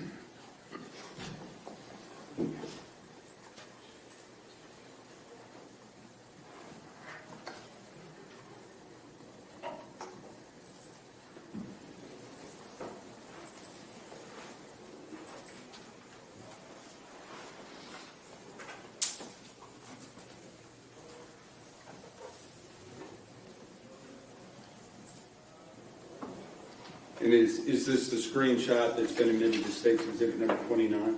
Yes, sir. Now, let's talk about, you can turn that off, or turn it back on, Mr. King. Let's talk about that conversation. Can you kind of describe for me, didn't take place like within, I guess, earshot of the camera, correct? Correct. Where did you go to talk to him? Just a little farther back towards the rear of the truck. Okay. And even as you approached him, can you kind of describe how that took place when you first approached him? When we approached him, he was getting out of the vehicle, and we scared him, causing him to drop the package. Okay. And then after you were, did he even know who you were at that point? Not initially when we walked up, no. And did you allow him to finish his deliveries that he was making before you talked to him? Yes, sir. Okay. And all that's on that little video clip that we weren't able to play, correct? Yes, sir. All right, so once you do that, you go out of back towards the back of the truck, you said, is that right? Towards the back of the truck, yes. Okay, so if you wouldn't mind kind of telling me what you were asking him and what his responses were to your inquiries. Yes, sir. We initially asked him, again, about the delivery that was asked by Mr. Drescher on the phone. And he stated that after the address that he's delivering at while we're talking to him is a fairly short distance from the crime scene. And at that time, when we were speaking to him in person, he stated that after he had driven by the crime scene and saw law enforcement, that he remembered that delivery. Okay, so when you first talked to him, you didn't talk to him, but Max Drescher talked to him while you were at the office. Yes, sir. His initial story was he did not remember, is that right? Yes, sir. And then he said he drove back through the crime scene, or he drove back down the same road? At the very least, close to it to see the large law enforcement response. And then that made him remember the incident, is that right? Yes, sir. Okay. And did he give you some indication of what he remembered about the incident that took place at this point still less than 24 hours earlier, correct? Yes, sir. He advised us that he recalled the house looking run down and that he was basically initially start thinking that he didn't want to deliver there until he saw what he thought may have been the homeowner leaving in a vehicle and turning left out of the driveway. And did he describe that vehicle for you? Yes, he described the vehicle as a older green Chevy Astro van, and specifically with sunspots on the hood and on the roof, and a piece of the panel, like the lower panel, missing on the driver door close to the front wheel. Now, did you relay that? There's a command post, correct, for this missing child search, is that right? Yes, sir. And that child's name's Athena Strand, correct? Yes, sir. And she was a 7-year-old girl. Yes, sir. And so there's some urgency with regard to trying to find this little girl, correct? Yes, sir. And did you relay this information back to the command post? Yes, sir. After this interview, we immediately went to the command post and relayed that information of that vehicle to the command post for further investigation. Because if that was true, that's somebody you would want to talk to, correct? Yes, sir. And tell me, was there something else that caught your attention, though, as you're talking to Mr. Horner about this, what he remembers? Kind of describe the rest of that conversation and what it was that sort of sparked your interest, attention at that point. Yes, sir. During the majority of the interview, Mr. Horner was very articulate. He answered every question properly. Good back and forth conversation. And then towards the end of the conversation, he got very emotional and almost to the point of crying, and stated to us that he couldn't believe something like this would happen and that he had his own child. So he's acting like a concerned citizen, is that right? Yes, sir. Okay. And in fact, so much so that he's like showing some emotion to you, is that right? Yes, sir. Okay. Did you relay that information back as well? I don't recall if we specifically told that, but we definitely kept note of it. Okay. And so, based upon the information that you got from him at that time, was there an extensive search done for some mysterious green van that might have been leading to a potential lead on this missing child? Yes, sir. There was multiple law enforcement hours spent looking into the van on law enforcement databases and doing physical surveillance on the ground, trying to locate this van. And were resources that were dedicated to finding this missing girl, Athena Strand, that were being used running down other legitimate leads, were they diverted to go look for this green van? Yes, sir. Now, with regard to that search for the green van, was any green van ever located that would have been in the area at that time? Not that I know of. Okay. Now, after you had this initial meeting, kind of describe what happened next with you. We went back to the command post. We relayed this information to the command post, and then were later tasked to interview further family members. Okay. And based upon what you already knew, just from, how did you feel about being pulled away from the lead that you were running on at this point to go interview family members? We were a little concerned by it. We were still interested in Mr. Horner. We still had some unfinished questions that we were concerned about.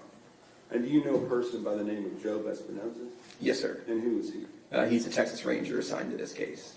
And did you relay to him the information about this first meeting? I don't believe directly. We told it to the command post. Okay, the command post, but the information's running through him at the command post?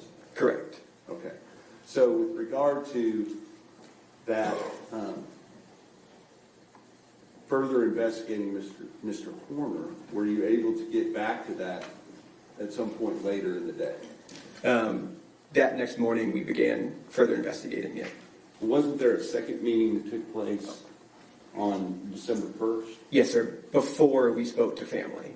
Okay, understood. Okay, Yes. so we're not there yet. So you Correct. didn't speak to family in between the two meetings, is that right? Correct. All right, so let's just go from the point of the end of the first meeting, what we're looking at here, and kind of describe what steps you next took leading up to a second meeting.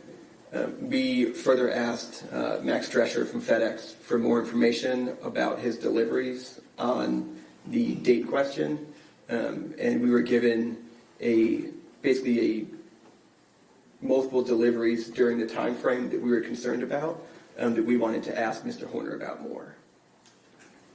And were you able to actually get FedEx to, I believe there was some type of a grand jury? Let me hear the question. I'll start again. Okay. With regard to what you did with regard to FedEx, since you were already in contact with them, did you then later issue a subpoena for the information that was used to ultimately run down this lead?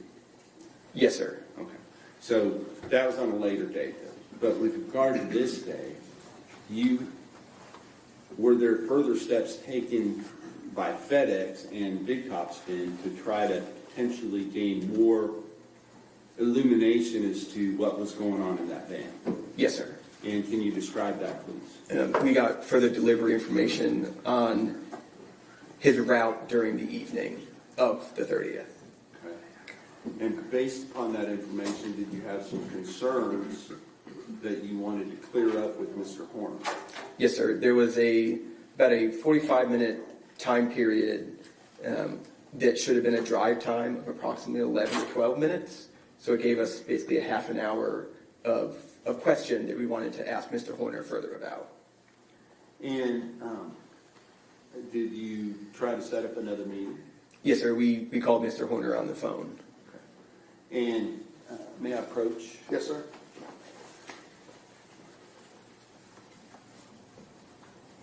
And actually, at some point during that conversation, did you get cut off in that conversation? Yes, sir. At some point, the call dropped. And so we've already admitted 30, but there's also, I think it's 30 and 31 are that second conversation, and then 28 would have been the first conversation. Is that right? Yes, sir. Okay. I apologize. I misspoke on the numbers earlier, so it was 28 rather than 30 as far as the first call. Yes, sir. So with regard to states 30 and 31, states 30 the beginning of that phone call before it got cut off, and states 31 when Mr. Horner called you back. Yes, sir. Okay. And you've listened to those prior to court today, correct? Yes, sir. And does that fairly and accurately represent both ends of that conversation? Yes, sir. Audio goes? Yes, sir. Okay. Now, With that understanding of the mistake that I made a moment ago, I will re-offer 30 as a part of the second video, as well as 31, and then 28 as the first call, first video. 30. These are the two.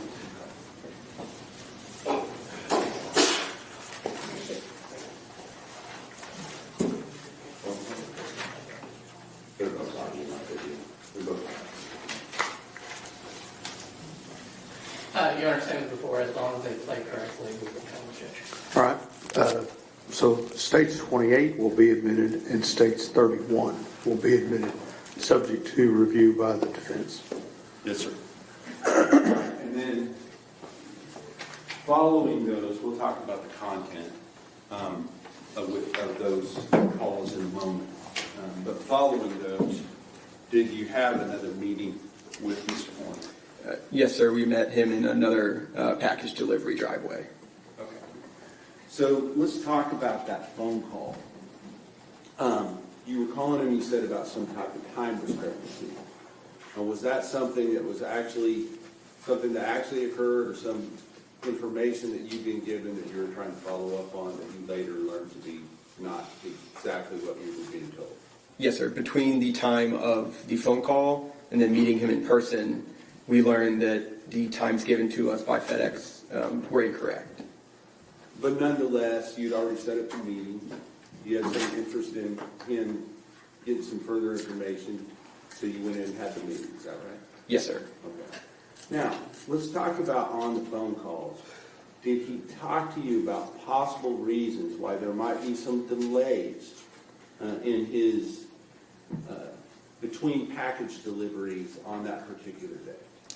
One of the reasons he advised us was that he had thrown up at a Love's truck stop. Okay.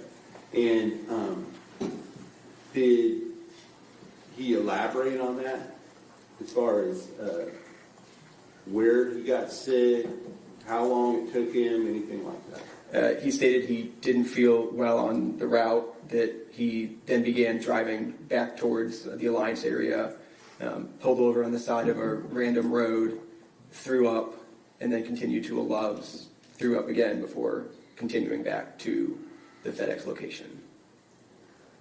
And with regard to this location where the Athena Strand went missing the night before, did he give you any information about whether or not that was the last package that he delivered that day or something else? Yes, sir. That was the last package that he had delivered that day. And he admitted that to you at that time, is that right? Yes, sir. Did that pique your interest even further? Yes, sir. On the information we obtained from FedEx, that was the last package he had delivered that was not marked as delivered in the FedEx system. And then after that, he had another approximately 4 or 5 packages that he was supposed to deliver after the one to the Strand household and did not deliver them. So, but he's telling you that's because he got sick, is that right? Yes, sir. All right. So, you go and you meet with him during those conversations, did you set up a place where you could meet again? Yes, sir. He advised us where he was on the package delivery route and an address to meet him at. And prior to court, did you see a screenshot of you as you're approaching him during that? Yes, sir. May I approach, Ron? Yes, sir.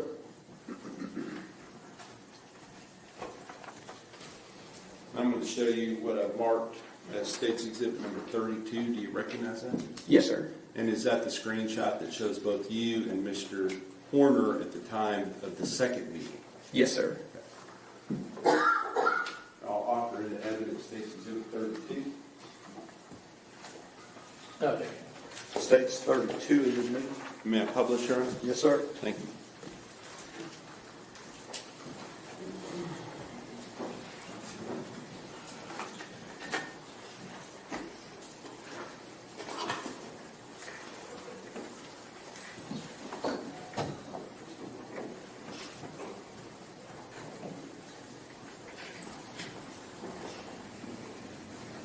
And this person walking up here, who's that? That's me.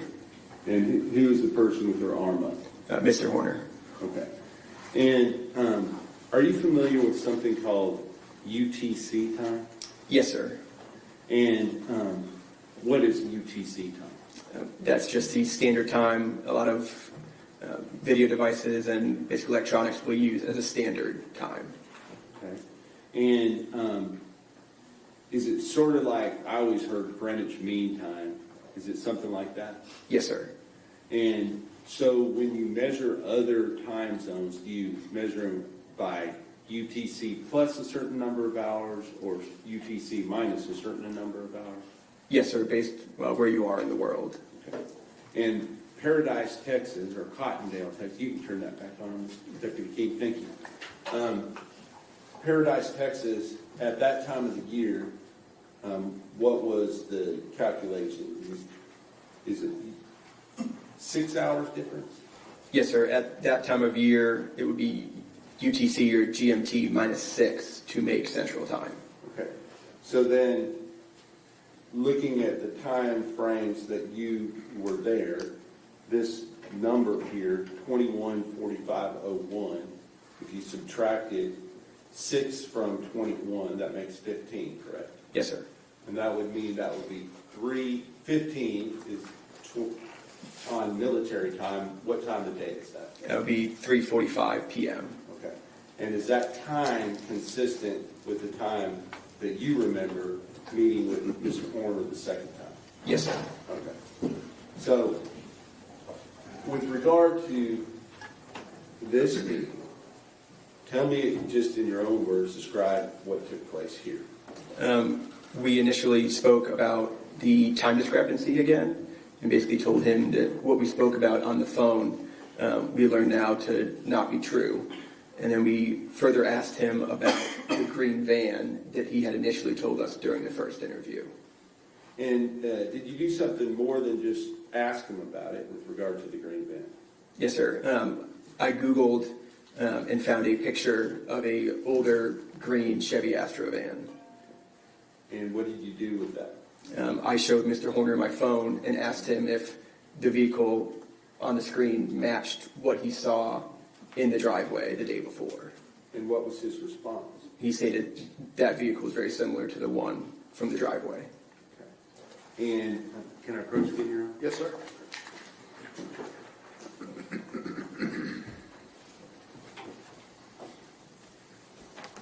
I'm going to show you what's been marked as State's Exhibit number 33 and ask you to recognize that. Yes, sir. That's a screenshot of the picture in the Google search that I showed Mr. Horner. And this is the one that he said, yes, it looks like that? Yes, sir. I'll offer State's Exhibit number 33 to evidence at this time. No objection. State's Exhibit 33 is admitted. And again, based upon that information, was there, I don't know if you call it an APB with regard to, what do you call it when you're looking for a particular type of vehicle?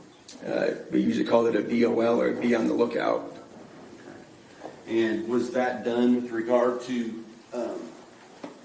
this type of a van that might have been spotted within the area? Yes, sir. That information was passed to the command post, and further investigative hours were spent looking for that van. Okay. So, at the end of this meeting with Mr. Horner, kind of tell us how it went down as far as you're meeting with him, you get this information, and then what happens? After we finished the contact with them, we walked back to our vehicle and then went back to the command post. Okay. As you're sitting in your vehicle getting ready to go back to the command post, did you watch Mr. Horner exit the location where he was currently at? Yes, sir. Mr. Horner, in the FedEx van, backed out of the driveway, across the road, and then struck a tree on the other side of the road. And what did he do as a result of that? Mr. Horner exited the driver's seat, looked at the rear of the truck, and then got back into the vehicle and left. Okay. Did you find that odd, given what you just talked about? Yes, sir. Okay. Did he seem to be paying close attention to what he was doing at that point? No, sir. Now, with regard to other things that you did with regard in this investigation to try to find Athena Strand, can you kind of just give us a brief synopsis of those things? So after we did the second interview, we went back to the command post, and then that was when we were tasked with interviewing further family members. Okay. Now, based upon your conversations with Mr. Drescher and Mr. Davis, were they trying to obtain some more potential evidence as to what might have happened?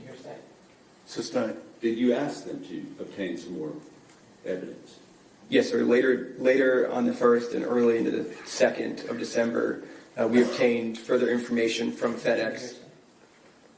Overruled. Go ahead. You may answer.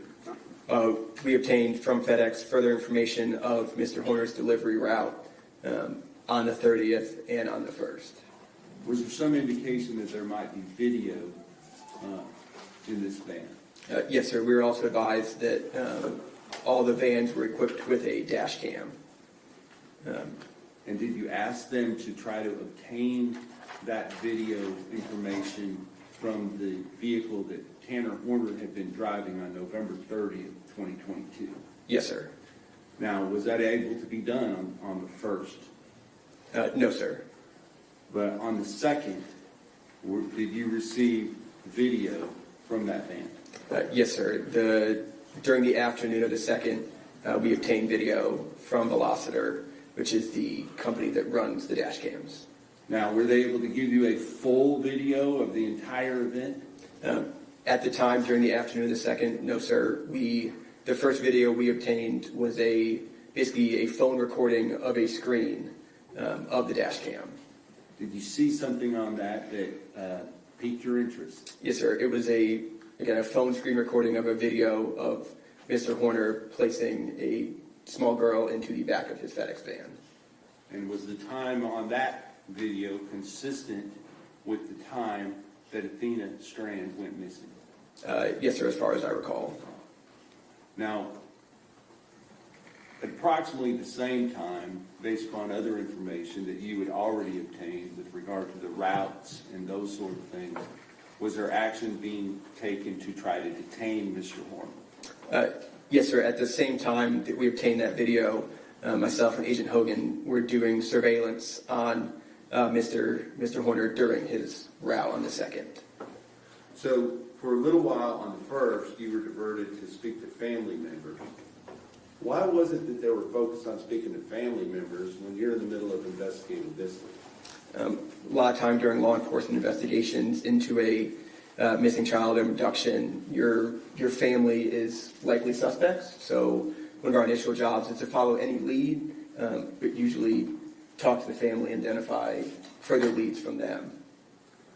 And so, because you all do, I guess, the big thing that you see on TV with the FBI is profiling, right? Yes, sir. Explain what that means.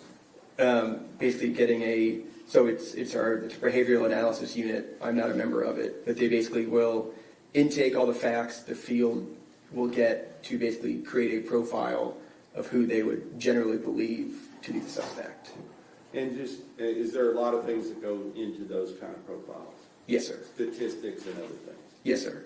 And with regard to that, is it often true that a person that is responsible for abducting a young child is often either a family member or somebody that knows that child? Yes, sir. Okay.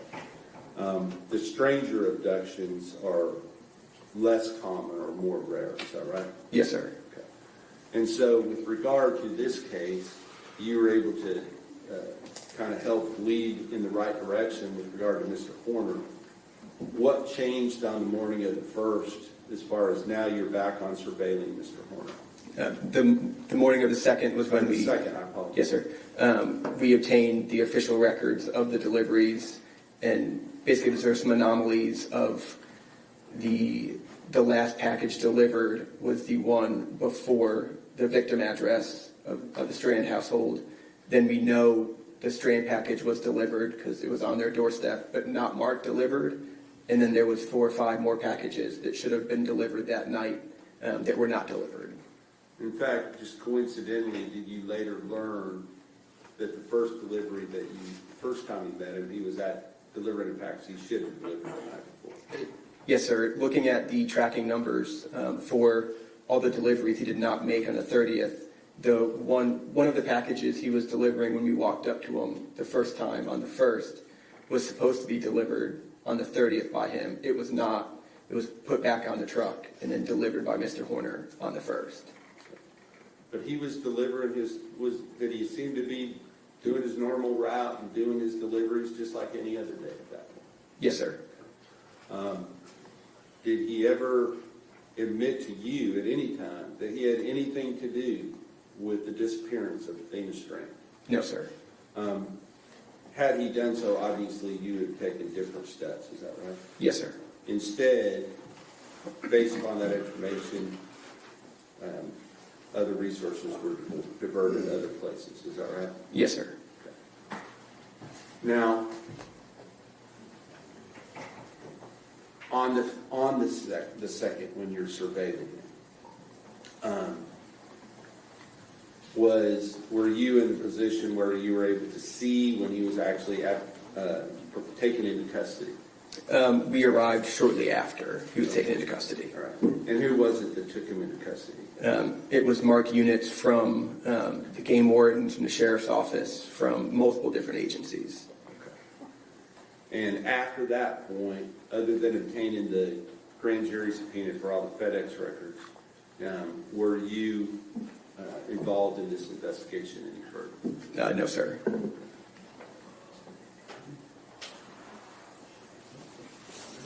I'll pass the witness. Cross-examination. No questions, Your Honor. We have no issue. I'm sorry? We have no issue with him being excused. We have no questions. All right. You may step down. Thank you. Thank you, Judge. Counsel, y'all approach.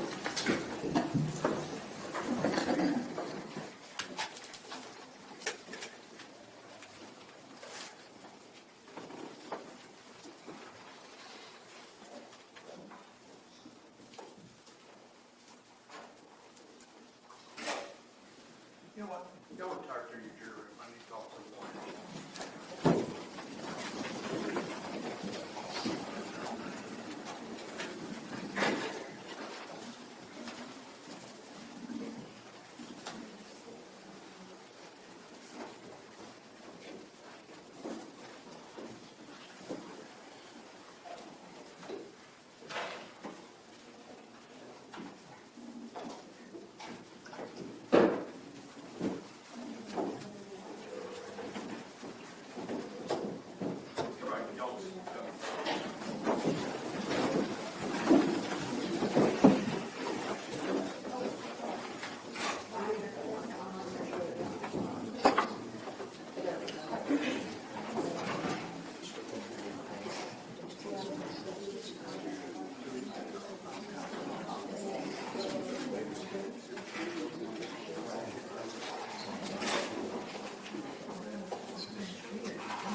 We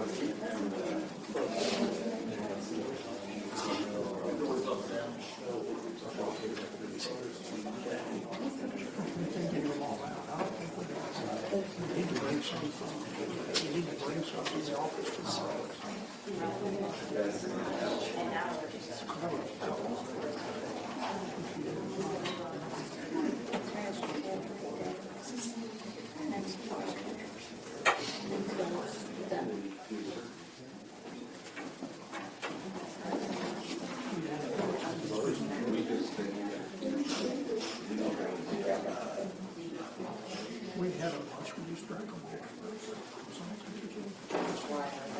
Yeah.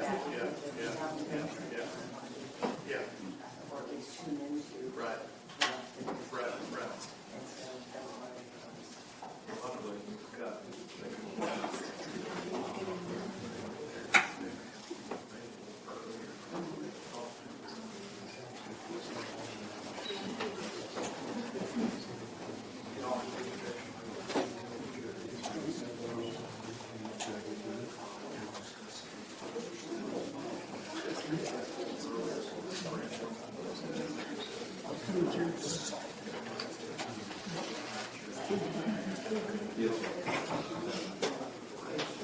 All right, everybody, we will be in recess until 9 o'clock in the morning. Thank you.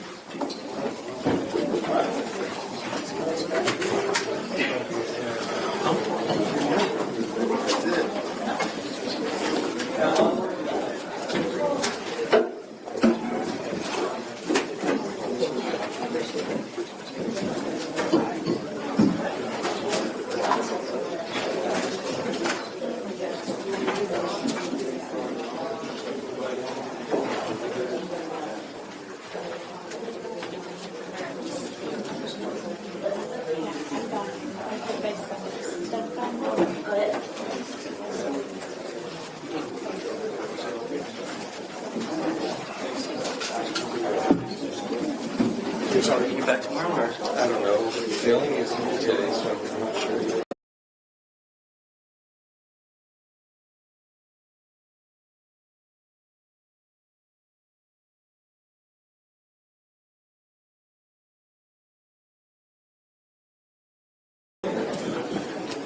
Nobody covered it this week, so tomorrow I'll do a 12 to 8. Wild start. Were you here whenever they did the whole clean and everything? Yeah, because it's like, what's happening? Yeah. Let's go move. I was in honestly, oh, fuck, it's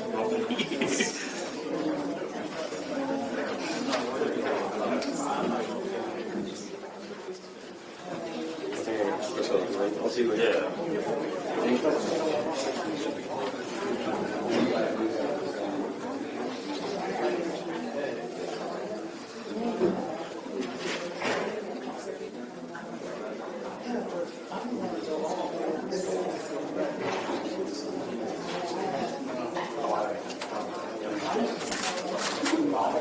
That's unusual, right? What's that? That's unusual, right? What's that? The way it ended. There's probably some reason behind it. They need to fix this thing.